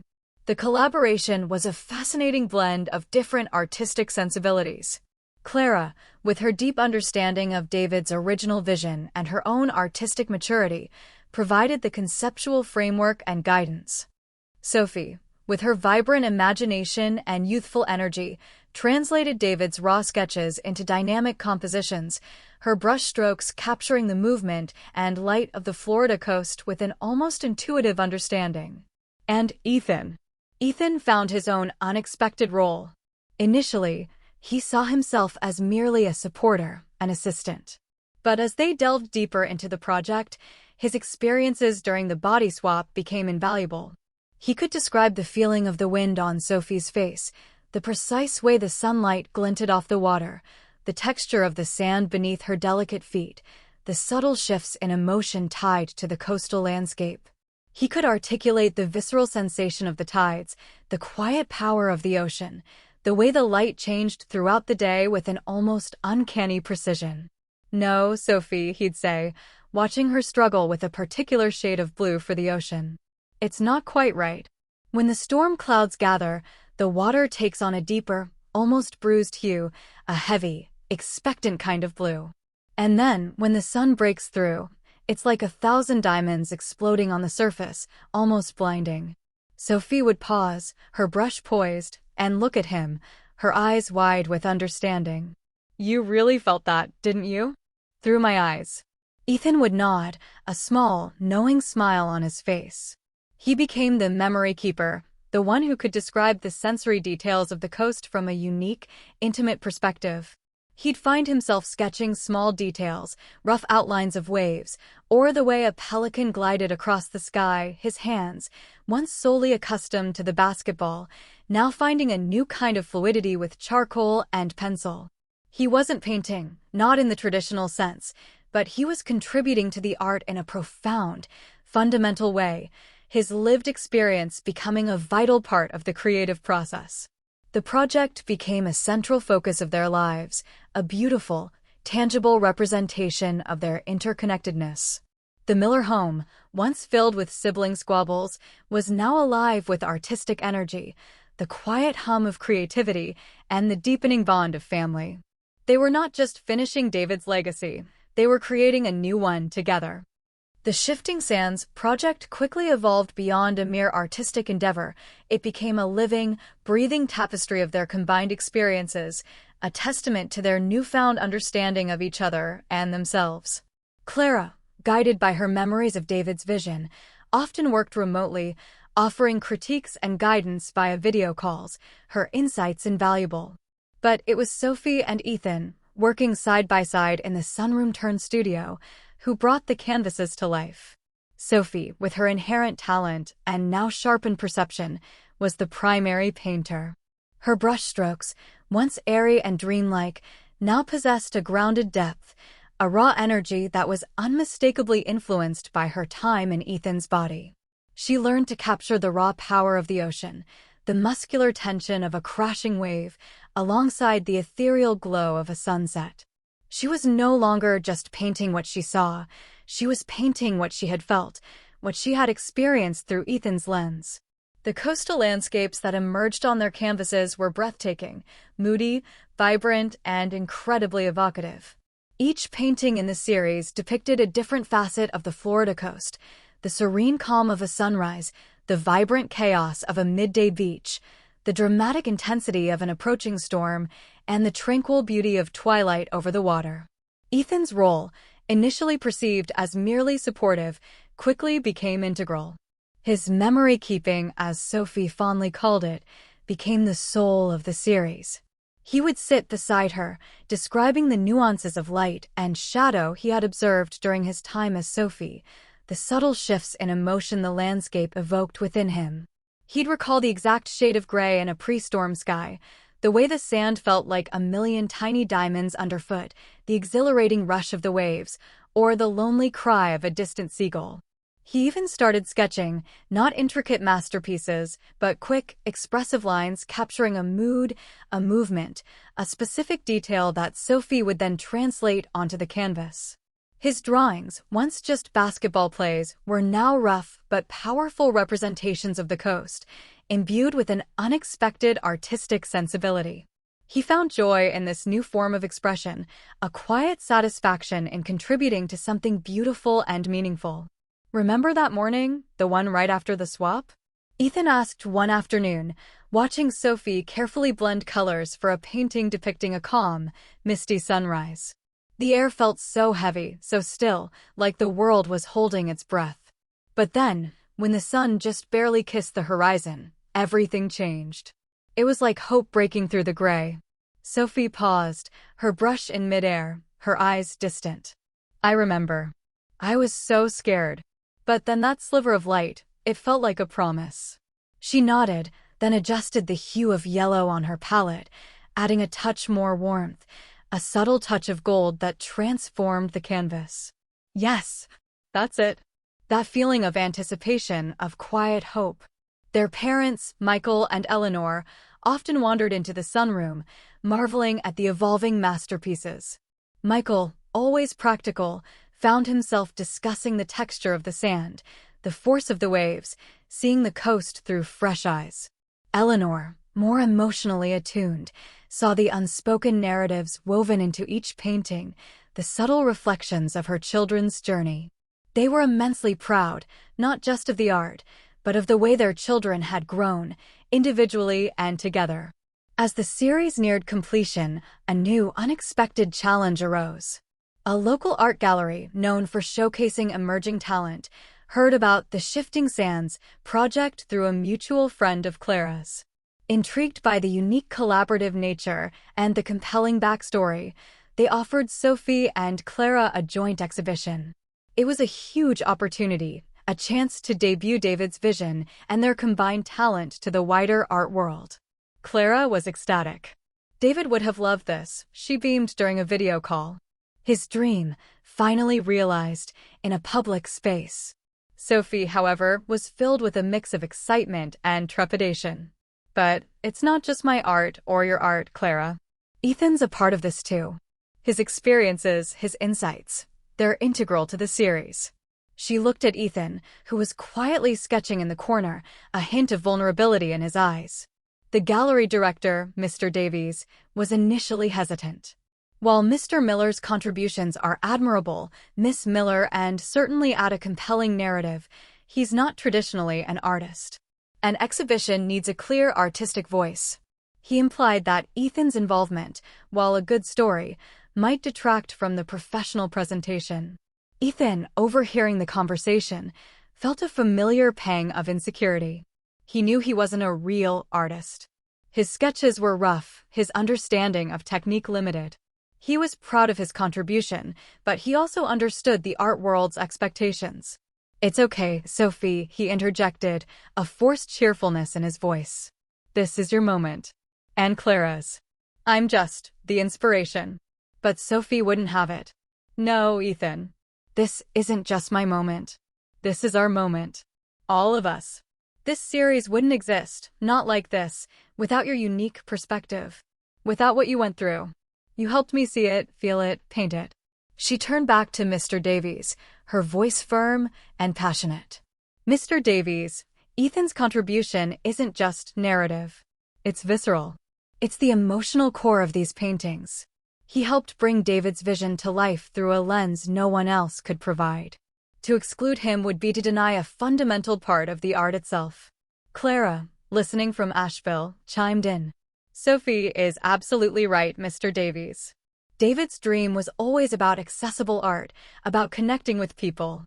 Ethan's story, his unique way of experiencing the world, is what makes this series truly special. It adds a depth, a layer of humanity that transcends conventional artistic boundaries.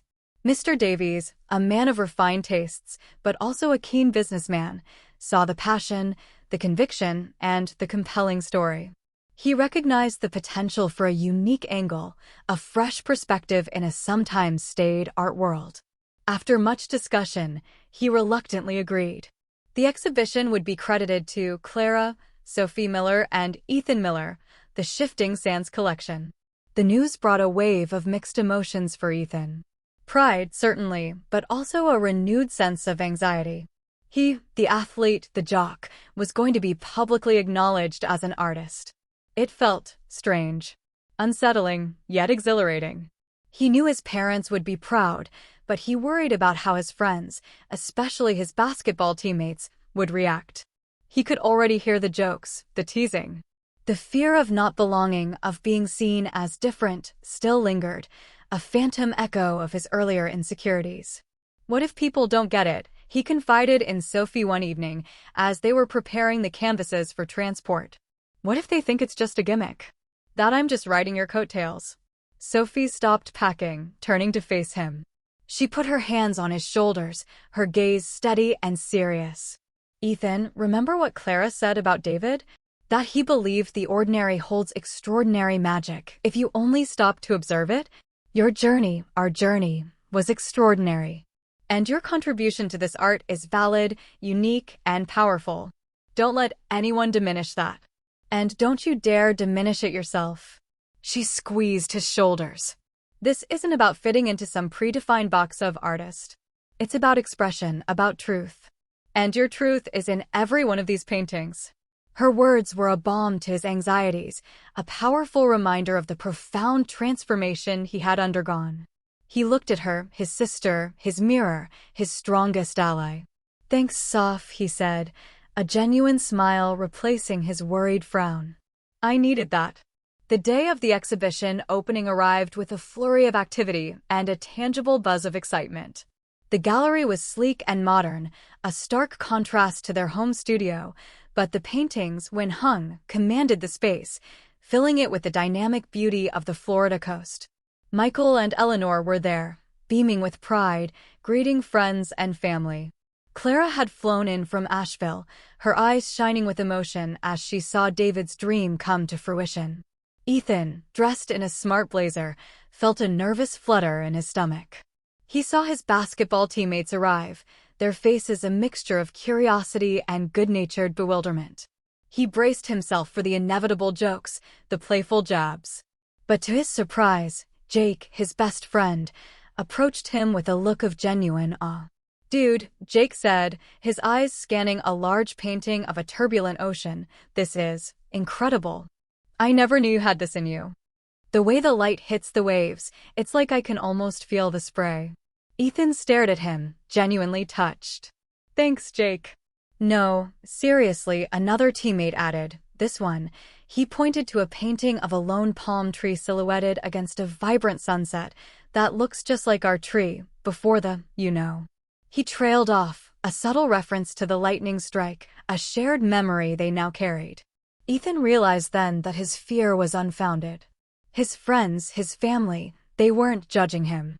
They were seeing him, truly seeing him, in a new light. And they were proud. As the gallery filled with people, sipping wine and admiring the art, Ethan felt a strange sense of peace. He saw his own insights, his own emotional experiences, reflected on the canvases, filtered through Sophie's talented hands and Clara's guiding vision. He overheard conversations about the power of the ocean, the hidden beauty of the coast, and even the subtle interplay of light that he himself had described to Sophie. He was an integral part of this. He noticed a small crowd gathering around a particular painting, a vibrant, almost abstract depiction of the Florida coast under a tumultuous, electric sky, with a single, resilient palm tree standing firm against the storm. It was one of the most powerful pieces in the collection, a perfect blend of Sophie's dramatic flair and Ethan's visceral memory of the storm that had changed everything. A critic, standing nearby, was passionately discussing the piece. "This painting," the critic enthused, "it's not just a landscape. It's an emotional journey. You can feel the tension, the raw power of nature, but also a sense of resilience. It's incredibly profound. A testament to human connection and the indomitable spirit." Ethan looked at the painting, then at Sophie, who was standing beside him, a proud, almost triumphant smile on her face. He remembered the feeling of that storm, the moment of the lightning strike, the profound, disorienting shift. He remembered his despair, his sense of loss, and then Sophie's unwavering love, her words of acceptance. And now, here it was, captured on canvas, understood by strangers. He realized then that the body swap, the bizarre, impossible event, wasn't just a strange anecdote. It was the catalyst, the forge in which a deeper understanding of himself, of his family, and of the world had been tempered. He was not just an athlete, not just an adopted son, not just Sophie's brother. He was a storyteller, a contributor to something beautiful, a witness to the extraordinary magic that could arise from the most unexpected of circumstances. And he was proud, truly, deeply proud, of the art they had created and of the man he had become. The gallery lights shimmered, reflecting in the glossy surfaces of the paintings, illuminating a new path for Ethan, a future as rich and complex as the shifting sands themselves. The exhibition opening was a resounding success, far exceeding everyone's expectations. The gallery buzzed with an eclectic mix of art connoisseurs, curious locals, and a surprising number of Ethan's teammates and friends, all genuinely captivated by the Shifting Sands series. The unique collaboration, the deeply personal backstory, and the raw emotional power of the art resonated with critics and casual viewers alike. Articles began to appear in local newspapers and online art journals, praising the unconventional genius of the Miller siblings and Clara's guiding vision. The body swap, while not explicitly detailed, was hinted at as a profound, life-altering experience that lent unparalleled depth to Ethan's contributions. For Ethan, the public validation was both surprising and deeply affirming. He found himself engaging in conversations about art, about inspiration, about the emotional impact of color and light. People listened to him, not as Ethan, the basketball player, but as a voice with unique insights, a perspective born of extraordinary circumstances. He discovered a hidden confidence in this new arena, a part of himself that had been dormant, overshadowed by his athletic identity.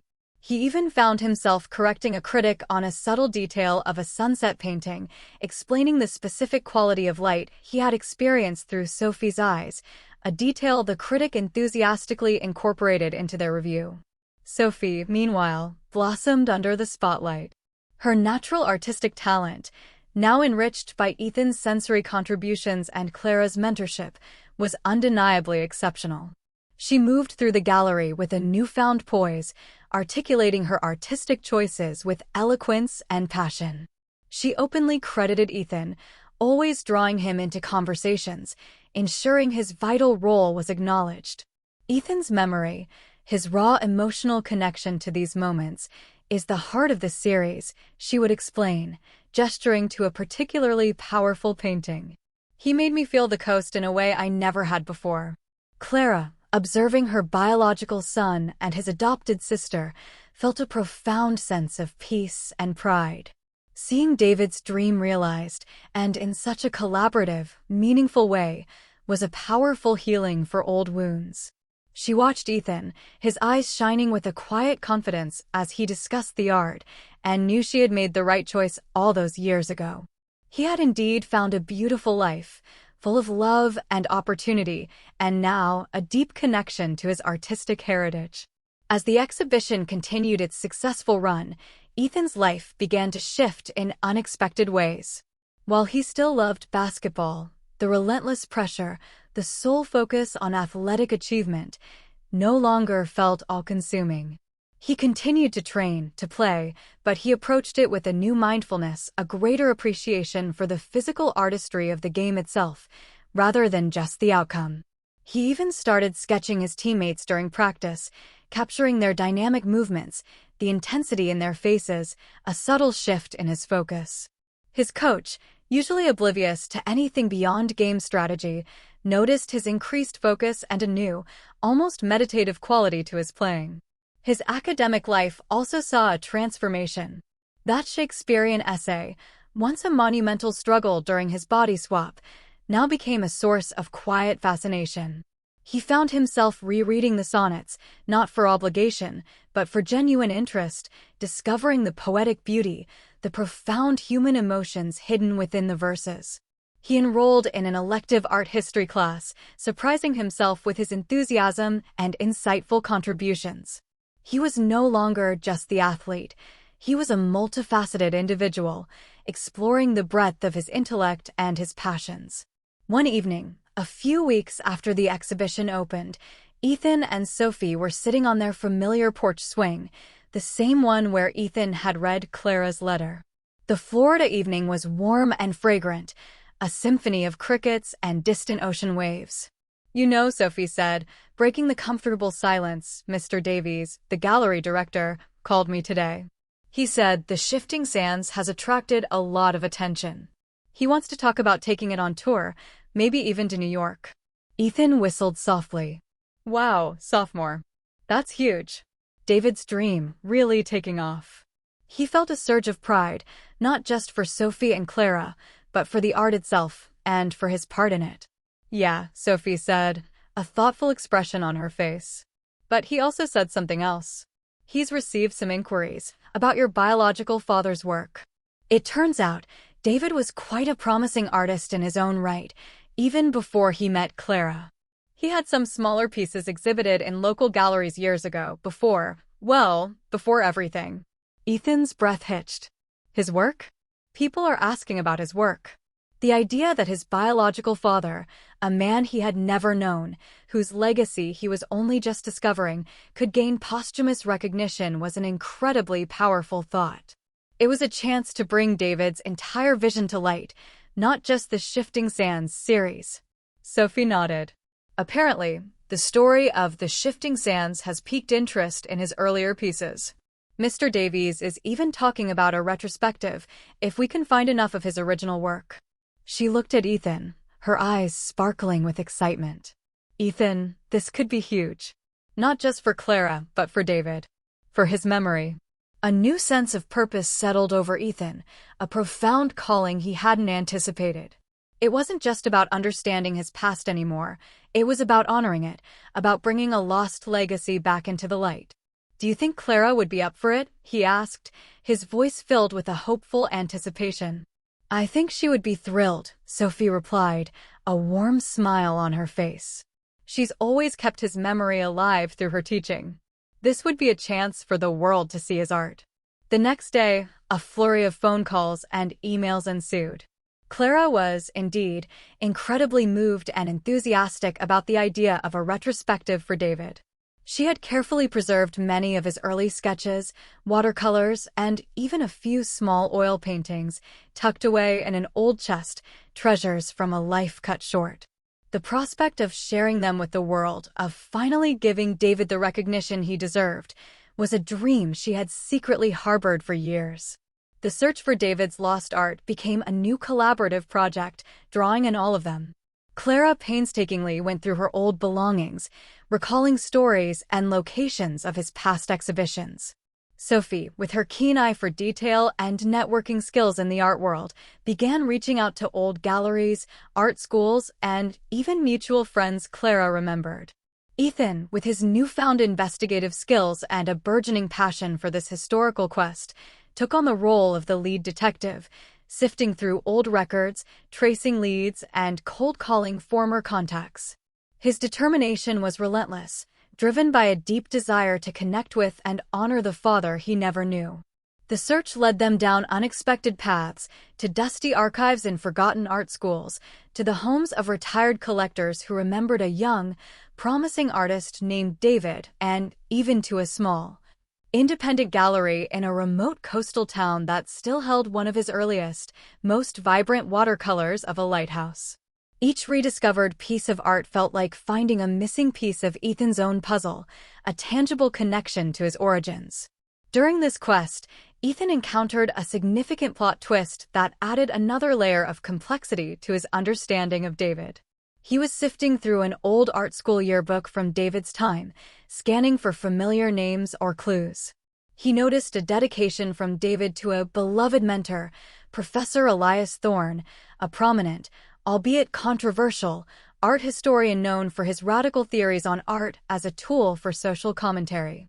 Intrigued, Ethan researched Thorne and discovered he was still alive, living in seclusion in a remote part of upstate New York. Driven by a strong intuition, and with Sophie's full support, Ethan decided to visit Professor Thorne.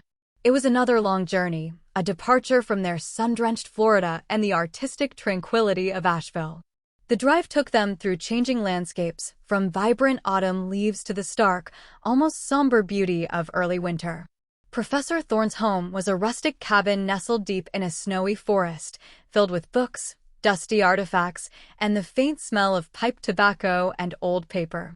The professor himself was a formidable figure, elderly, with piercing eyes and a thick, unruly white beard, but still possessing a sharp intellect and a passion for art history. After explaining his connection to David and the purpose of his visit, Ethan showed Professor Thorne some of David's rediscovered work. The professor examined the pieces with a critical, yet visibly moved eye. "David," he murmured, a hint of sadness in his voice. He had such raw talent, such potential, but also a deep, inner conflict. Ethan leaned forward, his heart pounding. "Conflict? What kind of conflict, Professor?" Professor Thorne sighed, rubbing his chin thoughtfully. David was torn. He loved the beauty of traditional landscapes, the purity of form, the connection to nature. But he was also deeply affected by the social injustices he saw around him. He wanted his art to mean something, to challenge, to provoke. I encouraged that fire in him. The professor picked up a small, unfinished sketch by David, a seemingly innocuous landscape of a bustling city park. "Look closely, Ethan," he instructed. Ethan peered at the sketch. At first glance, it appeared to be a charming park scene. But as he focused, guided by Thorne's finger, he noticed subtle, almost subliminal details, a faint, almost transparent outline of a homeless man sleeping on a bench, obscured by vibrant flower beds, a child playing with a broken toy, overshadowed by grand, imposing statues, a factory emitting plumes of smoke in the distant background, its harsh lines softened by a veil of artistic impressionism. It was a landscape that whispered of social critique, of hidden truths beneath the beautiful surface. David was experimenting, Thorne explained. He wanted to create art that was beautiful, accessible, but also carried a powerful, underlying message. He called it subtle truths. He believed that art could be a Trojan horse, delivering uncomfortable realities wrapped in appealing aesthetics. He struggled with how much to reveal, how much to hint at, without alienating his audience. Ethan was stunned. This was a side of David he hadn't imagined, a social conscience, an intellectual depth that went beyond mere aesthetics. It resonated deeply with his own newfound understanding of complexity, of the layers beneath the surface, a lesson he had learned so profoundly during his body swap. He realized that David, like himself, had struggled with presenting his authentic self to the world, trying to balance different facets of his identity. This conflict, Thorne continued, is why many of his early pieces were so scattered, so diverse in style. He was searching for his voice, for the right balance. His death cut that journey short. It was a profound loss to the art world and to those of us who knew his potential. Professor Thorne then led them to a hidden corner of his cabin, where, beneath a dust sheet, stood a large, unfinished canvas. When he pulled back the sheet, Ethan gasped.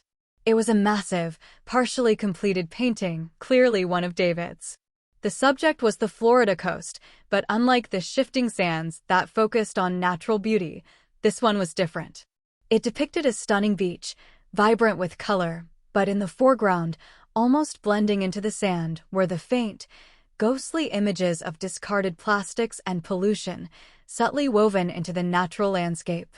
In the background, barely visible, was a shadowy, industrial outline encroaching on the pristine horizon.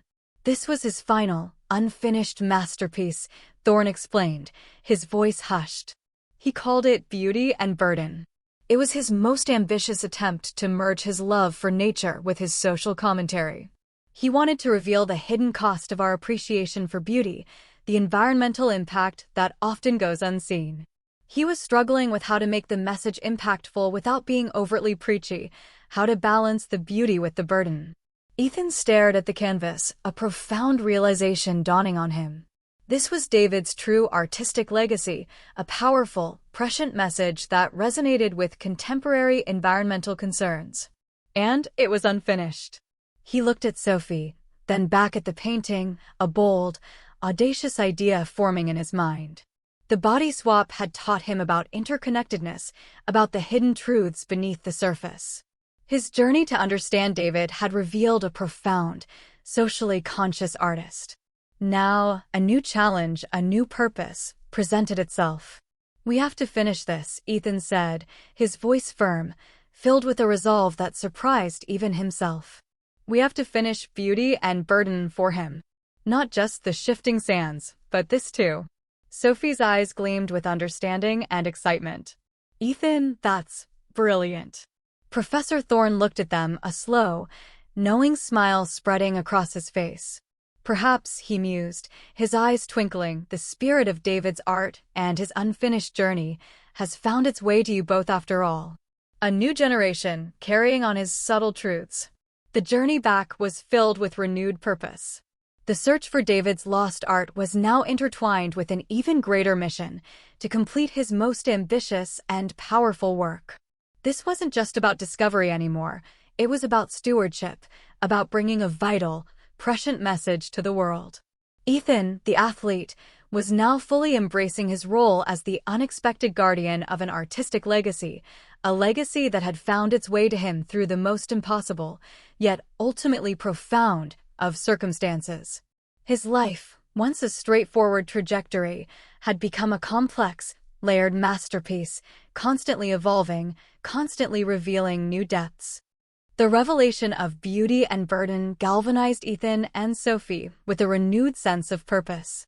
It wasn't just about completing a painting, it was about amplifying a message, a prescient warning from David, his biological father, reaching across decades. Professor Thorne, impressed by their conviction, entrusted them with the unfinished canvas, along with David's preliminary sketches and notes for the piece.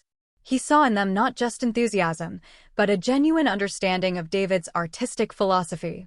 Bringing the massive canvas back to Florida was a logistical challenge, but one they tackled with unwavering determination.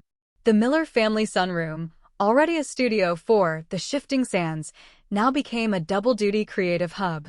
Beauty and Burden stood on a prominent easel, a stark yet beautiful counterpoint to the vibrant coastal landscapes of the other series.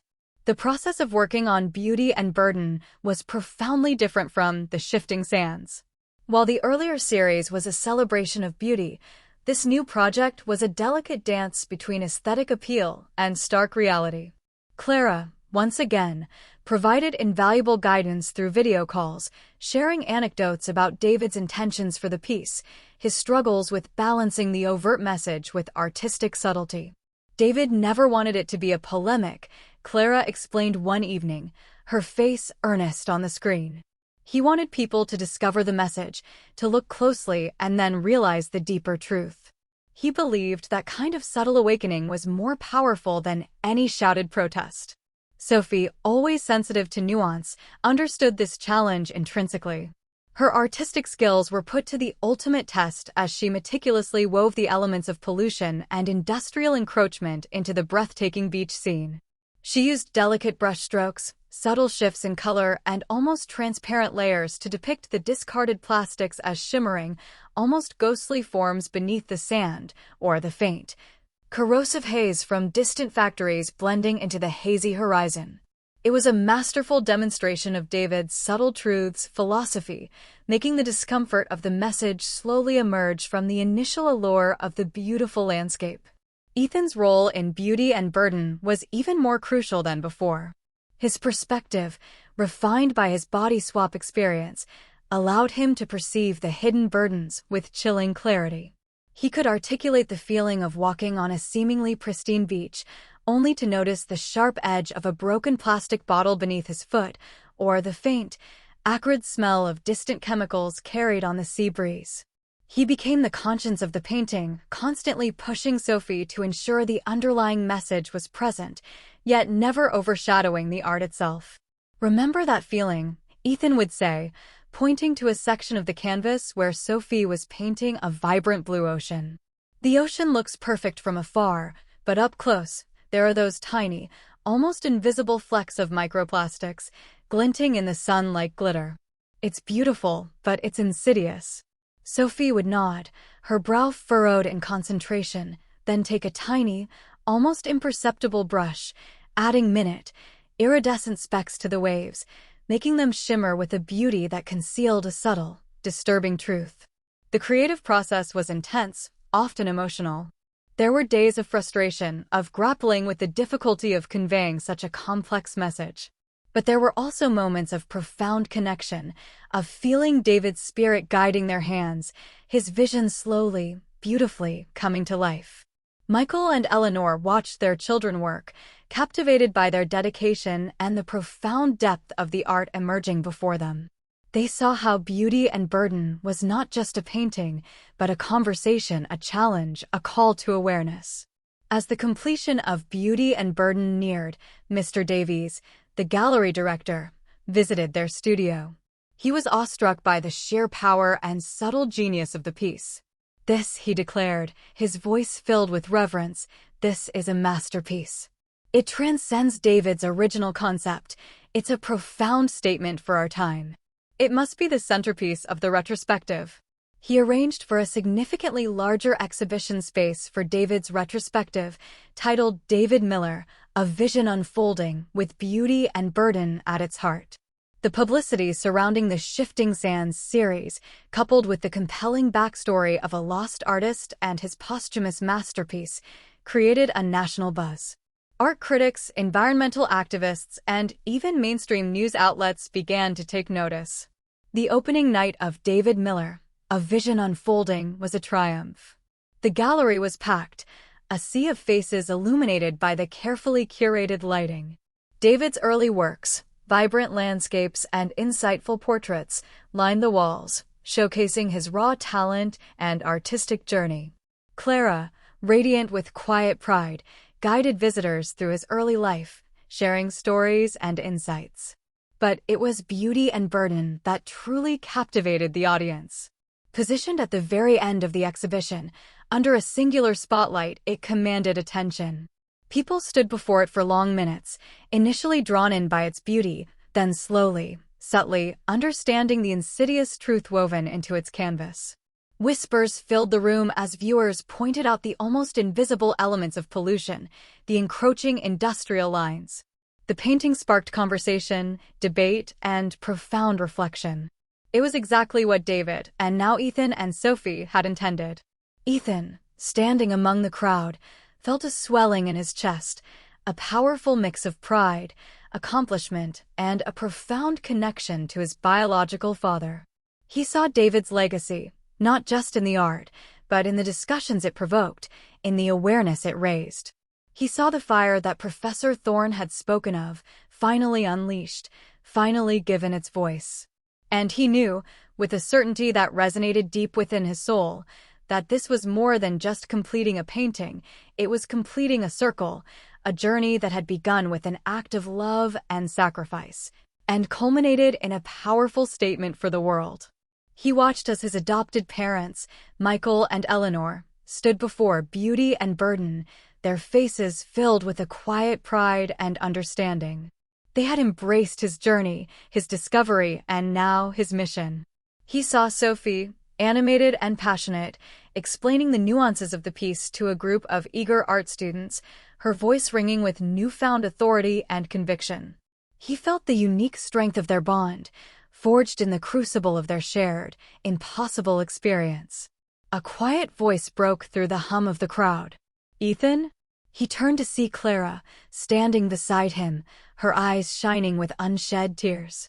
"He would be so incredibly proud," she whispered, her voice thick with emotion. "Of all of you. Of what you've done for him. You brought his greatest dream and his most important message to life." She reached out, taking his hand, her grip firm and loving. "Thank you, my son. Thank you for finishing his journey." Ethan squeezed her hand, a genuine, heartfelt smile spreading across his face. "Thank you, Clara, for everything."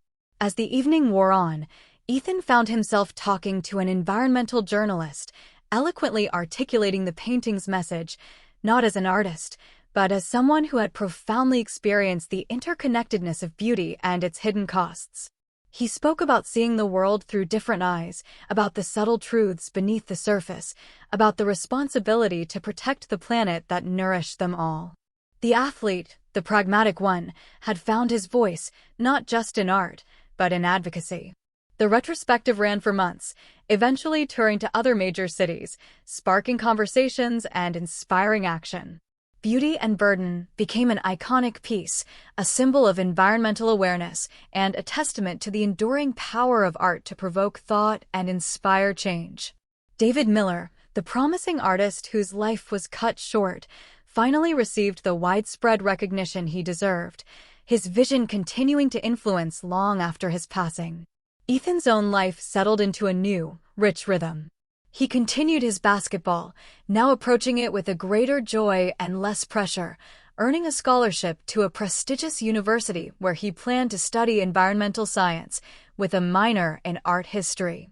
He still found time to sketch, his drawings evolving from rough notes into expressive, insightful pieces that blended his athletic observations with his growing artistic sensibility. He even occasionally collaborated with Sophie on smaller artistic projects, their shared creative language flowing effortlessly between them. Sophie, empowered by the success of the exhibition, continued to pursue her art with passion and renewed purpose. She branched out, exploring new themes, always with a subtle depth that revealed the wisdom gleaned from her extraordinary experience. She embraced her identity as a powerful, empathetic artist, no longer seeking to prove her worth, but simply to express her truth. Their bond, once fractured by sibling rivalry, was now an unbreakable thread woven into the very fabric of their beings. The body swap, the lightning strike, the discovery of a hidden past, all of it had been a crucible, forging them into more empathetic, more complete individuals. They had learned that understanding truly comes from walking in another's shoes, from seeing the world through different eyes. They had learned that family is not solely defined by blood, but by love, choice, and shared experience. One sunny afternoon, months later, Ethan and Sophie stood together on Clearwater Beach, the white sand warm beneath their bare feet, the turquoise waves gently lapping at the shore. The very spot where Ethan had once sat, lost in despair, now held a different meaning. He pulled a small, smooth stone from his pocket, the same one he had placed on David's memorial bench in Asheville. He held it for a moment, then, with a silent prayer for his biological father, tossed it into the vast, shimmering expanse of the Gulf. He looked at Sophie, her honey-blonde hair gleaming in the sun, her eyes mirroring the sparkling ocean. No words were needed. Their journey had transformed them, showing them that identity was not fixed, but fluid, a constantly evolving masterpiece. It had taught them the profound interconnectedness of all things, art and science, past and present, self and other. Outside, the Florida sun blazed, bright and full of promise. Two siblings looked at each other, their hearts full, their spirits free. They knew, with a certainty that now resonated deep within their souls, that they were exactly where they were meant to be.